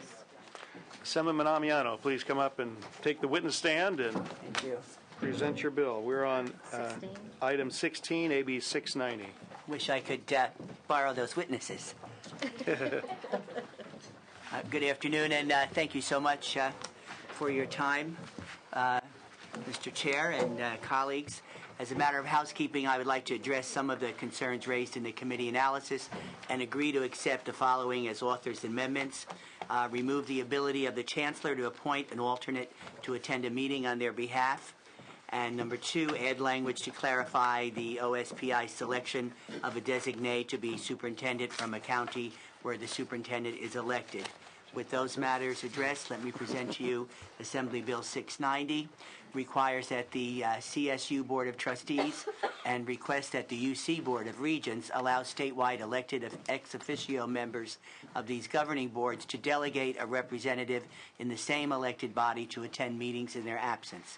The measure would allow the Lieutenant Governor, as President of the Senate, to appoint a member of the State Senate to serve as his designee if he is unable to attend these meetings. Likewise, the Assembly Speaker would be able to appoint a member of the Assembly to represent them if they are unable to attend the meetings of either board. Designees would not be granted the authority to vote. They would only serve as the eyes and ears of the ex officio member and provide insight to the legislative and executive branches on views on higher education issues to these two governing bodies. The measure is sponsored by AFSCME Local 3299 and supported by Lieutenant Governor John Garamendi, the California Faculty Association, and the California State Employees Association. I have with me today to testify in support of this bill Michael Bolden with AFSCME, AFL-CIO. Good afternoon, Mr. Chair and members. Michael Bolden with the American Federation of State, County, and Municipal Employees. Also on behalf of AFSCME Local 3299, sponsors of the bill. I'd like to just echo what Mr. Amiano said and thank him for sponsoring this bill. But quite simply, we believe this is just a common sense bill. When you look at the sheer nature of especially the statewide elected officials who not only have the hats as an elected official, but also serve on numerous boards, commissions, and even as trustees of these two educational institutions. Typically, there's a lot of scheduling conflicts that takes place, and we believe it just makes it a lot easier for them to be able to designate individuals to serve in their capacity, to provide valuable input relative to the substantial policy discussions that occur at both of these institutions, so that they are able to actively engage and make sure that the interests of the public are held to high esteem, and we ask for your support of the bill. Okay. Other witnesses? Senator Huff, members of the committee, David Bala Hawkins with the California Faculty Association. As you well know, you currently have numerous state boards and commissions where staff of elected members are allowed to sit and vote on those boards and commissions in the member's absence. We believe that Mr. Amiano's bill is a very fair approach in allowing the electeds that are unable to attend these governing board meetings to appoint another elected to attend in their absence. Some have argued, these members can show up anyway, but it's quite a stark difference to be sitting in the audience and be given your 3 minutes to make a comment versus sitting at the dais and being able to ask questions and have some dialogue with the other trustees or with the regents. There is clearly a lack of adequate oversight of both of these boards, and I think that's demonstrated in the excesses that have occurred that you're aware of through the media, executive compensation being the most prevalent one recently.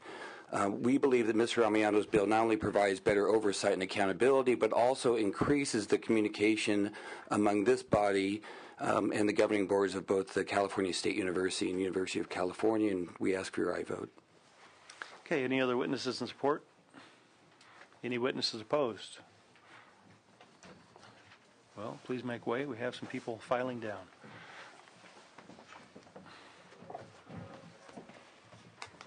Please go ahead, state your name, affiliation. Good afternoon. Andrew Martinez, California State University. We are opposed to the measure. We have been working with the University of California to ensure that our meetings are not in conflict with them, and we think we have addressed that issue.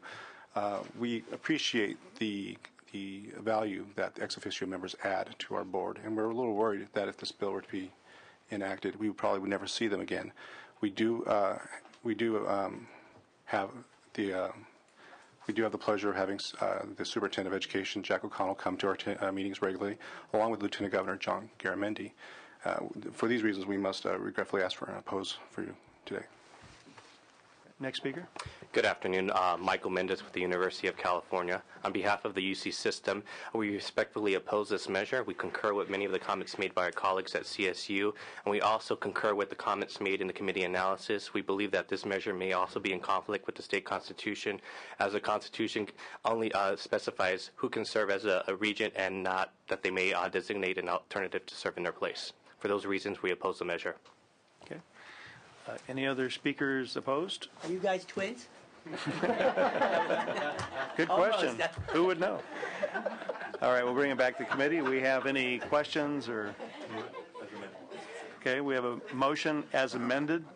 I'd just like to ask a couple of quick questions. Sure. So it sounded like one of the witnesses was saying 3 minutes during public comments is not long enough to say something on behalf of an ex officio. So is it the intent of the bill then that they sit on the dais with, the other members and dialogue freely as if they were indeed the person, but they just wouldn't have voting privileges? Exactly, and it would be the same person all year. The best example is the current budget crisis where the speaker and the pro tem would love to be there, but they have priorities in dealing with the budget. This way they have someone there who can report back to them, so when they can go, they're well informed. Well, they also would not be allowed to be in closed session, as I understand. Okay, that was another question I had. But, having served on a number of boards, and, some are with ex officio members or not, the ex officio is there because of their office, and those people are generally elected to a position that holds a certain, respect and accountability to people. So if you're having an ex officio, then because of their office, now appoint somebody else to come represent them, what keeps the ex officio member from saying, well, I know that my representative said this, but that wasn't my intent, or that's not what I believe, because in effect, when they would be sitting in place of the ex officio member, they would be the mouthpiece of that member, correct? Well, yes, I think the communication and the kind of priorities that the ex officio would want would be reflected in the presence of that person and whatever the comments are. But I think I wouldn't undersell the commitment of the ex officio. They would want to be there, but in today's world, There are things that do happen that prevent us. For instance, the budget, of course, is the thing that stares us in the face. So this is better than not being there, and this is better than not being represented. And I think it's a very practical solution.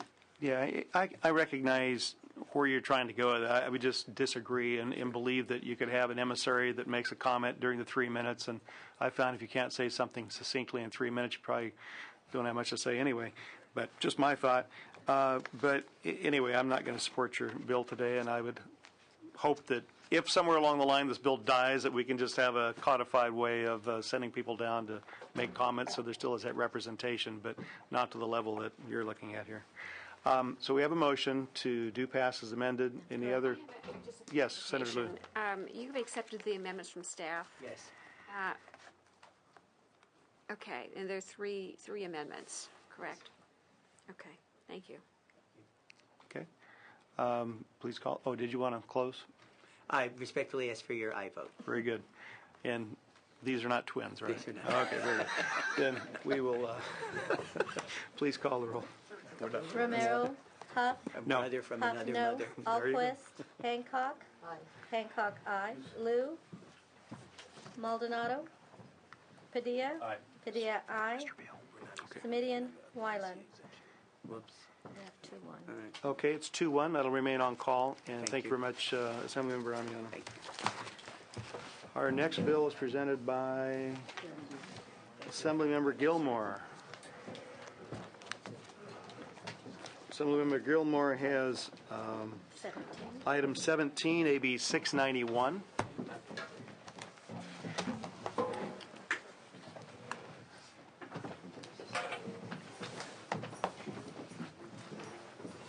I think you have a lot of support on this, so I would just recommend that you keep your comments brief and move things along. We've had a long day already. That works for me, Mr. Chair. Thank you. This bill is very important for the education of children in rural farming communities. AB 691 will modify the 180-day instructional law to 158 days while maintaining the same instructional minutes for Alpal Unified School District. This would involve lengthening each day by an hour but shortening the week from 5 days to only 4. Alpal Unified School District faces challenges unique to rural small districts in our state located in a remote southwest portion of Tulare County. Alpal is one of the districts with a little more than 300 students in the entire school from K through 12. I'm not going to belabor the point. Based on the opening comments by you, Mr. Chair, I have with me today Mr. Rob Hudson, the Superintendent of Alpal Unified School District. Thank you. Please go ahead and make your presentation. Well, as he said, Alpal Unified is essentially very isolated. One of the largest problems that we have at the school is being able to keep our already wonderful staff. We work hard to keep them there. However, competing with the larger cities where they live closer, it's an ongoing task. So we are wanting to do something that will help us retain our teachers and to maintain our staff, because if staff stays, instruction is better.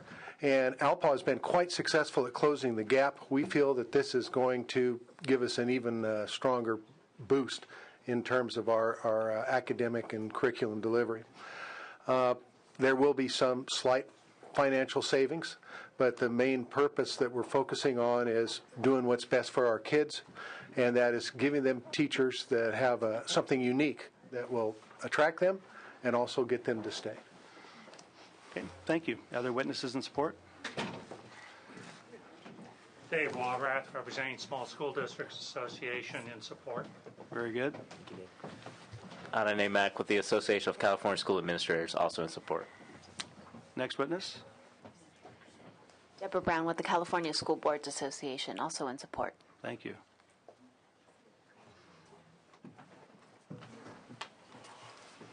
Are you the opposition, or No, he's still waiting here. Any members? Any other in support? Any witnesses against?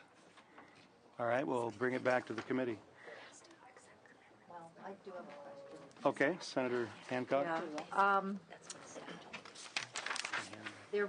There are questions about what happens to the parents of young children with the need for child care on the 5th day, and for older pupils, another day, essentially without parental supervision if their parents work, to be out and about often with no place to go and nothing to do. And I know that one of the reasons we were so interested in after-school programs is that, quite frankly, those hours between after school and 6 o'clock when somebody comes home are the hours that teen pregnancy activity is self-reported, and when young people who get into trouble with the law often do so. So I just wondered why the district, how you were going to deal with these trade-offs in the lives of the students and parents. Well, Alpaugh is a very unique community, and our school, the pupils at the school are mostly related, and we know everybody's brother, everybody's mother. We know everybody's cousin. We know who second cousins are. I know my students. I know where they go. I know who they hang out with. It's one of the benefits of being small. How many students are we talking about? 350 K through 12. And we have a really good grip on who they are. I can't get them to go home at night because we're the only game in town. There's no other forms of activity. There's nothing else for them to do. They don't want to leave. They participate in high numbers in our sports program, and we've had to expand that to accommodate them.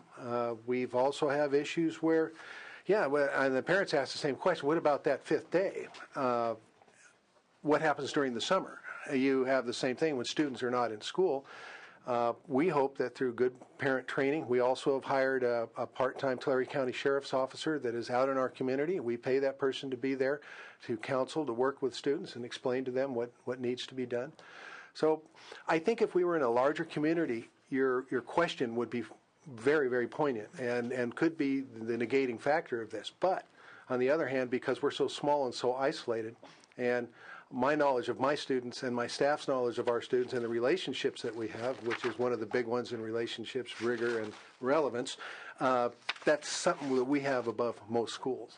So we know who's going out with who and who's doing what. It's just part of the territory. Senator Huff? Yes, that's my understanding. There's 7 or 8 other schools that are already doing this that are small, similar, and this provision has a tripwire in there that if they don't keep up the API or so, that it reverts back to a 5-day program, correct? That is correct, Senator. I might add to the committee here that this community is mostly Latinos. It's a very, very poor community. I wanted to commend this gentleman for bringing this forward. As I visited Alpaugh, it's in the middle of nowhere, and I commend him for stepping forward to work to provide some of the best teachers that would be willing to come to this community and provide an education for those that are really, really in need of it. So I would strongly ask for your aye vote on this. I would make that motion as amended. Yeah, and let me just indicate as well that I actually like this bill very much. I like the direction, even if it's a larger school district as well. I think, once again, it provides for a portfolio of options. It may not be for every school, Sure. but I actually I'd like to be a co-author on this measure, which may be an unusual, maybe the only time. But I like the direction of where it's going.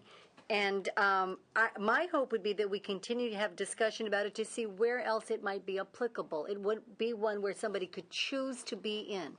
It's not for everybody. I understand you want to limit this to Alpaugh today. It'll be we'll move the bill out as amended. But my hope would be we continue to have conversations with others in the education community about who else might want to consider an option such as this. We've moved quite a bit in terms of a 4-day work week. There's a number of issues involved. Students are no different. Students are a part of the community. Schools are the bedrock of our communities. And so sort of what we're discussing out in the real world should not be, inhibited in any way as far as what we're looking at for a school. So thank you for bringing the measure forward. There was another measure, if I can indicate, it was going through, and I forget who the assembly member was, but they parked the bill. Assemblymember Perez? Yes, and that was in Riverside County, I believe. But there were issues there, so they wanted to wait on that. But where a district might say it's appropriate for us, I think it's actually a good way to go. So with that, the bill has been moved as amended, and you may close. I would like to say, first of all, Madam Chair, thank you very much. I'm honored to have you as a co-author, and I respectfully request your aye vote. All right. Call the roll. Romero, Aye. Romero, aye. Huff. Huff, aye. Alquist. Hancock. Aye. Hancock, aye. Lou. Aye. Lou, aye. Maldonado. Padilla. Aye. Thank you, sir. Padilla, aye. Appreciate it. Semidion. Wyland. Okay, very much. 5 votes, the bill will be on call. Thank you, ma'am. Thank you. Assemblymember Carter. Welcome. And let me just indicate there is no opposition on your measure. Proceed. Madam Chair, members, I'm here to present AB 1007. 1007 will provide another way to increase civic engagement on the part of young people. AB 1007 proposes to amend existing law to require a response to a student-submitted petition asking for the appointment of a student board member within a 30-day period of time. This allows for another opportunity for our students to become more engaged in civic participation. This measure has received strong bipartisan support, and I have with me Diana Lee, representing the California Association of Student Councils, to speak in support of the measure, and I respectfully ask for your aye vote. Welcome. Good morning, Senator Romero and committee members. My name is Diana Lee, and next year I'll be a senior at Mara Loma High School in the Sacramento area. I'm currently serving as the state president of the California Association of Student Councils, and on behalf of the organization, I'm here today to testify in support of the bill. The mission of the organization is to improve the quality of life in the world by developing skilled, ethical, and sensitive leaders of diverse backgrounds and cultures. And an important aspect of this is fostering student input and voice and encouraging student involvement in decision-making, of which student board members play an integral part. The roles of school boards are to oversee education and respond to the needs of students and educators. In addition to the benefits of the student who are introduced to the process of education policy and also more involved in leadership, student board members help these boards to better satisfy their role by representing the student body and providing valuable student input. Currently, several districts throughout the state, including ours, enjoy these benefits already. However, the process of applying to become a student board member is more difficult than it should be. An interested student must submit a petition to the board, but many of these go unanswered because they are simply forgotten or ignored, denying qualified students the chance to serve on such districts. For example, in the Los Angeles Unified School District, students submitted a petition of 2,000 signatures to the board in January and met with the president 3 months ago, but still haven't been, the position still hasn't been created. Well, let me just say, Senator Padilla and I know the president quite well, and you can be assured that we will be giving her a phone call immediately upon the adjournment of committee. Thank you. So this bill would remedy that by requiring the board to respond within 30 days, and this would extend the same opportunities to many students throughout all the districts in the state. And therefore, I and the California Association of Student Councils request an aye vote. Thank you. Thank you. Next witness. Good morning. My name is James Pollock, and I'm going to be a rising senior at Burlingame High School in San Mateo County. I'm currently president of the San Mateo County Youth Commission, and I'm here to testify also in support of AB 1007. As a member of the Youth Commission, it's my duty to represent my fellow students among local lawmakers. And next year, I will also be chairman of my school site council. And my input has helped to guide the administration of the school with the views of those that are most affected by their decisions, the students. It is a privilege to serve my school and education system, and I'm grateful for my opportunity to represent my peers. As the largest stakeholders in the educational system, it's important to consider the student perspective, and engaging youth and giving them a constructive method of input, such as students on school boards, will make students more interested in the educational system, as well as create a larger sense of investment in their education. For those reasons and far more, I give my support for AB 1007. Thank you. Thank you. Very elegant testimony.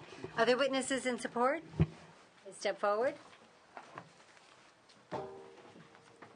Kathy Bowie on behalf of San Francisco Unified School District. We're also in support. Thank you. Next witness.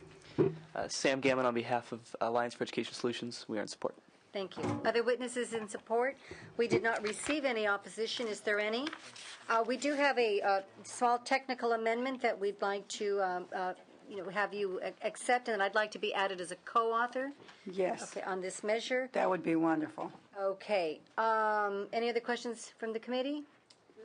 Move the bill as amended. All right. And, of course, we've got to deal with that veto message again. But you know what? You never know. I'm very optimistic this time. Good. All right, call the roll.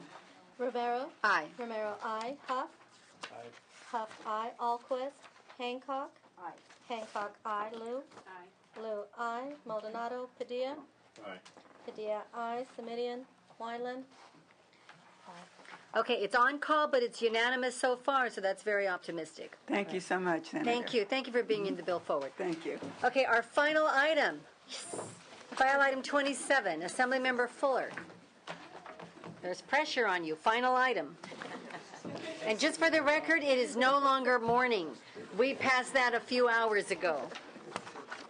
Okay, Assemblymember Fuller, welcome. Thank you. And there's no opposition? No. All right. Lots of support? We Quickly? think so. Assembly Bill 1295 requires the state university and the California community colleges to develop and implement articulated nursing degree transfer pathways between the two systems by 2012-2013 academic year. Currently, the lack of a common nursing transfer pathway between the two systems can result in students having to take duplicative and unnecessary coursework that prolongs their time to a degree and increases cost to both the student and the state. While 70% of the nurses in California are products of the ADN program, only 20% of them go on to earn a bachelor's degree. And this bill addresses the barriers that may cause some of them not to do that. I understand that the committee staff is recommending 2 amendments. The first amendment would clarify that the transfer pathways be implemented by the fall of 2012. This was the intention of the current language, and I do not believe there will be any opposition to such an amendment, so I would like to take that amendment. The second proposed amendment would direct CSU to grant upper division credit for ADN coursework. I understand and I appreciate this suggestion. But because I made an agreement with CSU on the assembly side on the current language, I'm not so sure how that would be accepted by them. But I would agree that this committee make that decision for me, if need be, to move the bill. And I have... We would like to ask you to take it as a committee amendment. Okay, in that sense. And, I would, too, as we go through the yes. process, each committee asks for different amendments, and we'll stand up to the CSU and say it's a good amendment. Well, and they may very well be okay with it. We just didn't really have time to run it by all of them, and we would like to. I so think we'll if they take were really concerned, they probably would. Well, you never know. They still might be here, but. Yes. And I do have witnesses from the community college with me today. All right, let's hear from your witnesses first. Welcome. Michael McGee and Diane Welch. Diane? Thank you, members of the committee. Good afternoon. I'm Mike McGee with the Chancellor's Office for the Community Colleges. And as the Assembly member stated, we are in support of this bill to improve the efficiency of our associate degree nurses so that they get their Bachelor of Science in Nursing. Our staff has provided some technical assistance to the author, and with me is Diane Welch, who is the chair of our Nursing Advisory Committee, who could also answer any technical questions you might have about nursing programs. All right, welcome. Thank you. I'd also like to say that I'm the retired director of the nursing programs here at Sacramento City College. Been retired 3 years, which offers the opportunity for me to come down and to meet with you several times. I am very much in support of this bill. I am one of those nurses that 35 years ago went back to a CSU, and it was, the barriers were great. The barriers are less now, but I'd like to see a better articulated pathway. Thank you. Other witnesses in support? Please step forward. Thank you.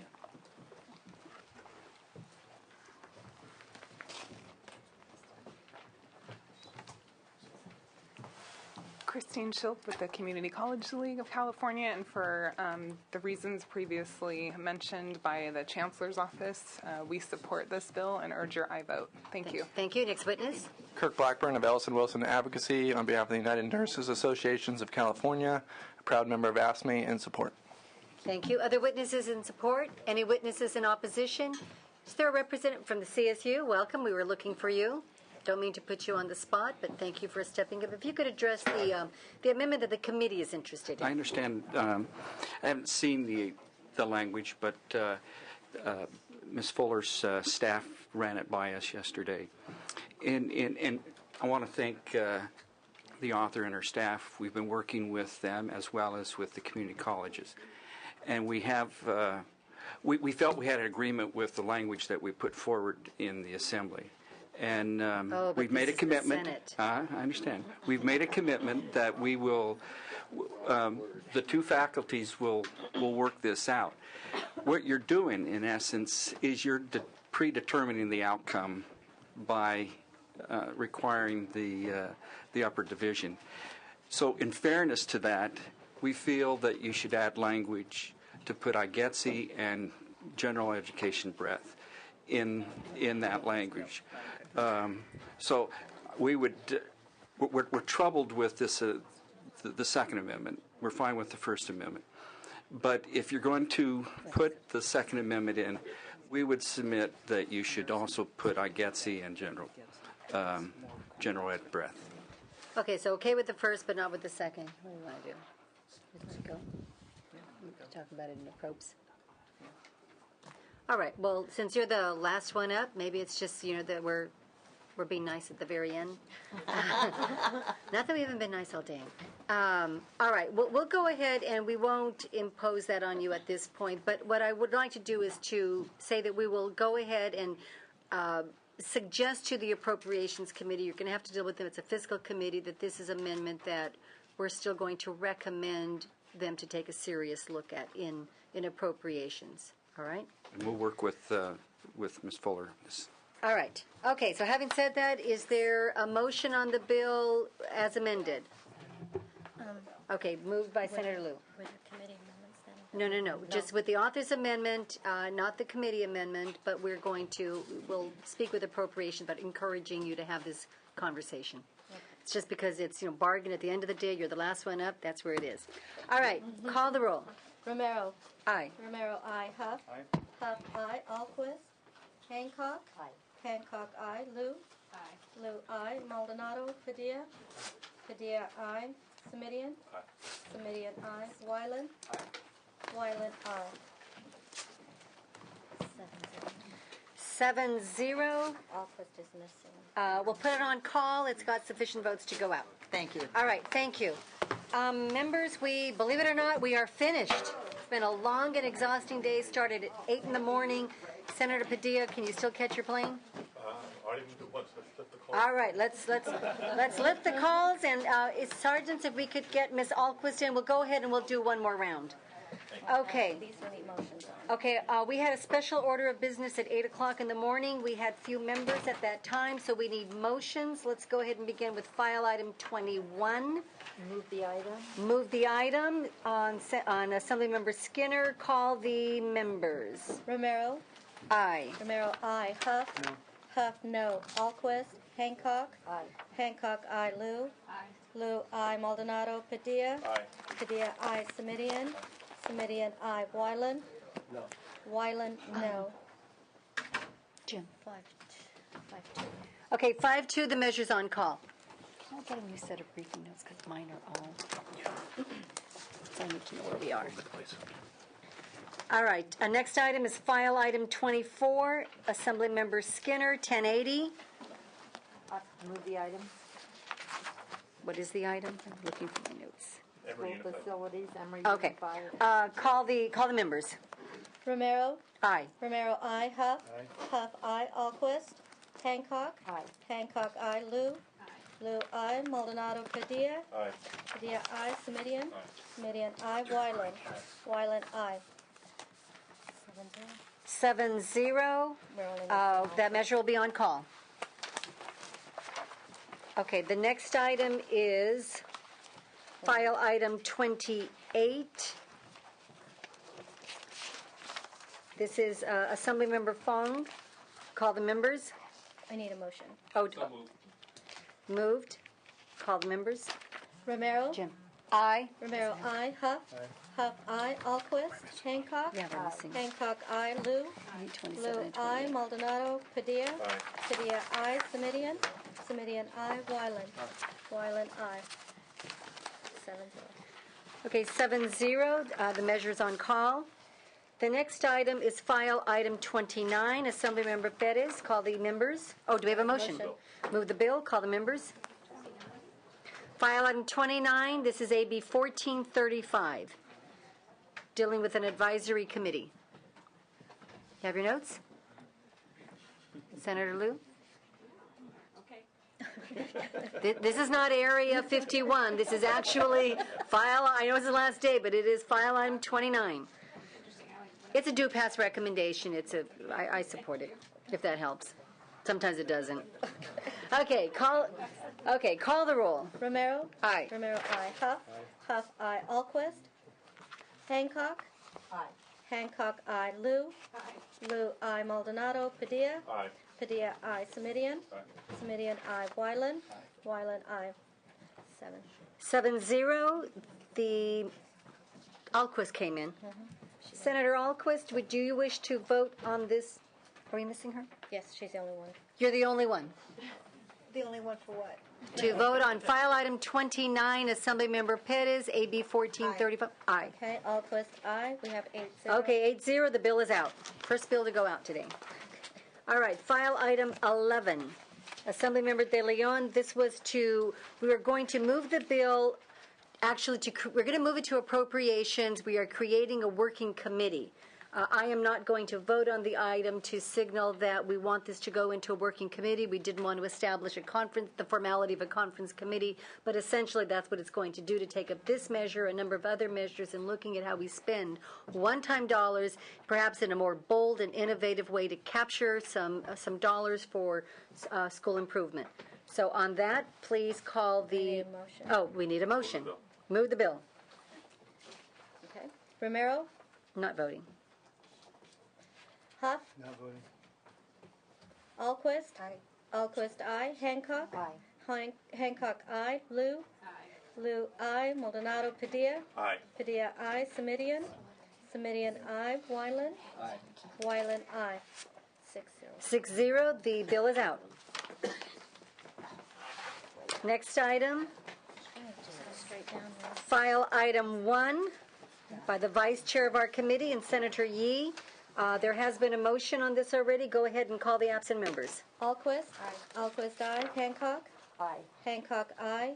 Maldonado, Semidian? Semidian, aye. Wyland? Aye. Wyland, aye. 8-0. The measure is out. File item 2, Assemblymember Brownlee, AB 8. Call the absent members. Alquist? Aye. Alquist, aye. Maldonado, Semidian? Semidian, aye. 8-0. 8-0. The bill is out. File item 9 by... I'm sorry. File item... we're going to go in order. Yeah, sorry. All right. We're going to go in order rather than... file order rather than presentation order. All right. Who you lost? Okay. File item 3. Assemblymember Block. Call the absent members. Alquist? Maldonado, Padilla? Aye. Padilla, aye. Semidian? Semidian, aye. 5. Alquist didn't vote. Okay, 5-0. We'll put the measure back on call. File item 4 by Assemblymember Portantino. Call the absent members. Alquist? Aye. Alquist, aye. Jim. Semidian? Do you want your Semidian, aye. 7-0. 7-0. The measure is out. File item 5, AB 97. Call the absent members. Alquist? Aye. Alquist, aye. Hancock? Aye. Hancock, aye. Maldonado, Semidian? Semidian, aye. Wyland? No. Wyland, no. It's 6-2. 6-2. The measure is out. File item 6, Assemblymember Solorio. Call the absent members. Alquist? Aye. Alquist, aye. Lou? Aye. Lou, aye. Maldonado? Padilla? Aye. Padilla, aye. Wyland? Aye. Wyland, aye. Your bill's out. 7-0. 7-0. The measure's out. File item 7. Call the absent members. Alquist? Aye. Alquist, aye. Hancock? Aye. Hancock, aye. Maldonado, Padilla? Aye. Padilla, aye. Semidian? Aye. Simidian, aye. Wyland? Aye. Wyland, aye. 8-0, the measure's out. File item 10, file item 8, AB 374, block, call the absent members. Alquist? Aye. Alquist, aye. Maldonado, Simidian? Simidian, aye. 8-0. 8-0, that measure is out. File item 9, Brownlee, AB 429, call the absent members. Alquist? Aye. Alquist, aye. Maldonado, Simidian? Simidian, aye. 8-0. 8-0, the measure's out. File item 10, AB 440, Assemblymember Bell, call the absent members. Huff? Not voting. Alquist, aye. Aye to no. Aye to no. Lou, aye to no. Lou, aye to no. Maldonado. Wyland. Aye. Wyland, aye. It's 4-3. 4-3, the measure fails. It will be granted reconsideration. It will be kept as a 2-year bill and granted reconsideration. File item 12, call the absent members. Okay. Huff? No. Huff, no. Alquist? Aye. Alquist, aye. Maldonado, Simidian? Aye. Simidian, aye. Wyland?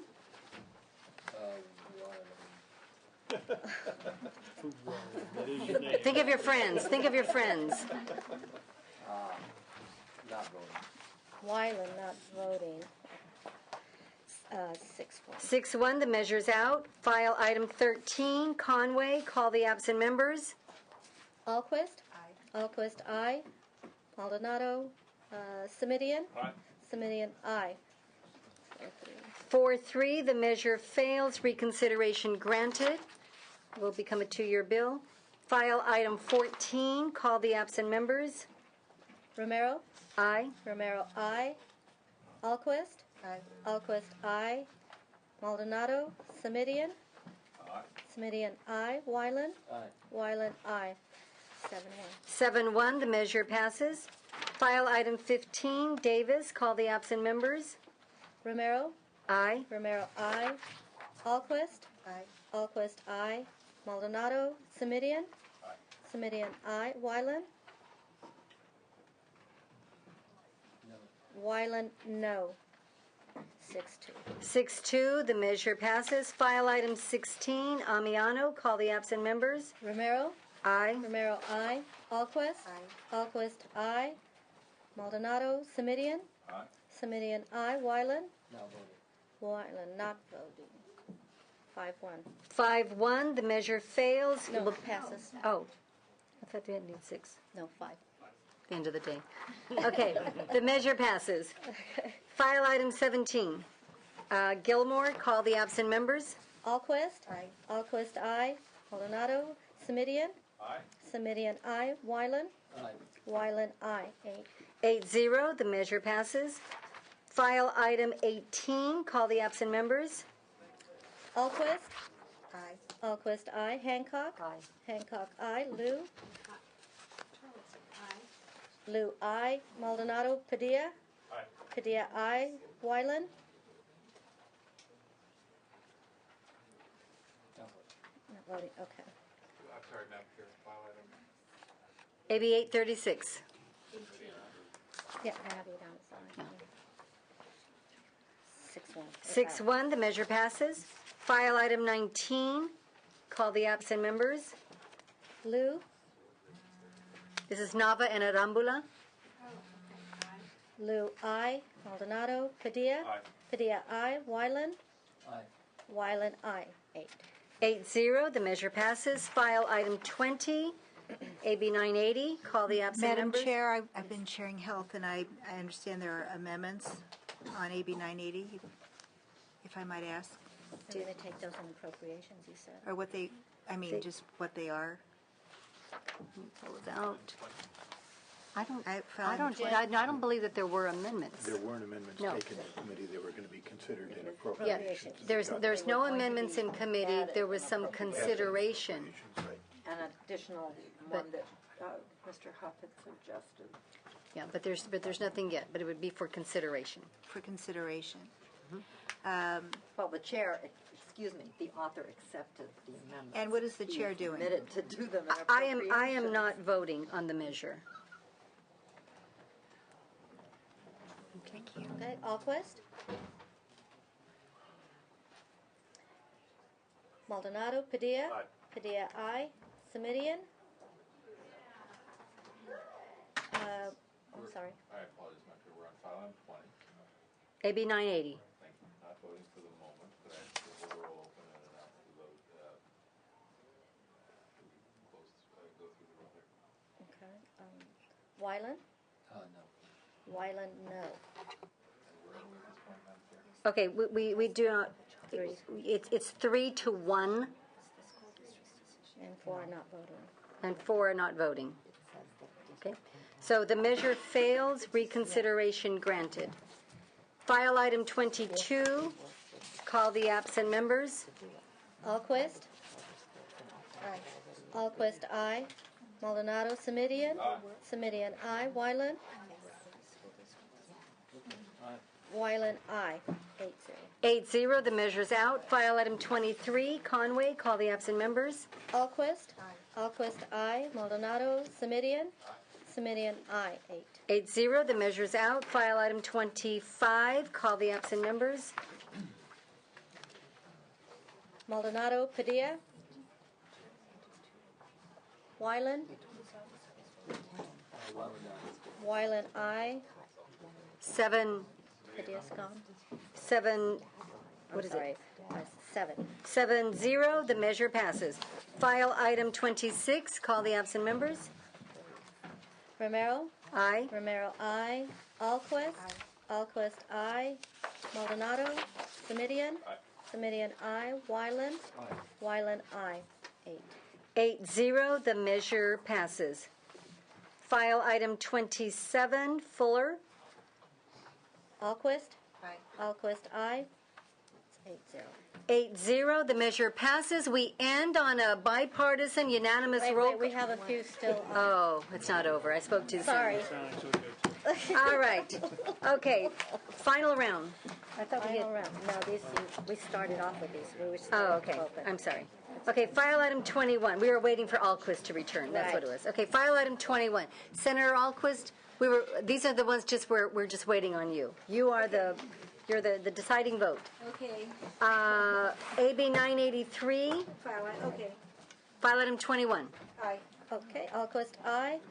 4, 5, 6, 6-2. 6-2, the measure's out. File item 24, Assemblymember Skinner. Call the absent members. Alquist. Aye. Alquist, aye. Maldonado. Okay, it's 8-0. 8-0, the measure's out. File item 28, Fong. Alquist. Aye. Alquist, aye. Maldonado. It's 8-0. 8-0, the measure's out. File item 3. We finished on Maldonado. Yeah, it's actually having enough votes right Okay. now. 5-0. 5-0, the measure is out. All right, members, congratulations. I think it was a good year. It was a hard year. Some interesting policy proposals before us and certainly challenges as we tackle this budget and try to preserve public education in California. The committee is now officially adjourned.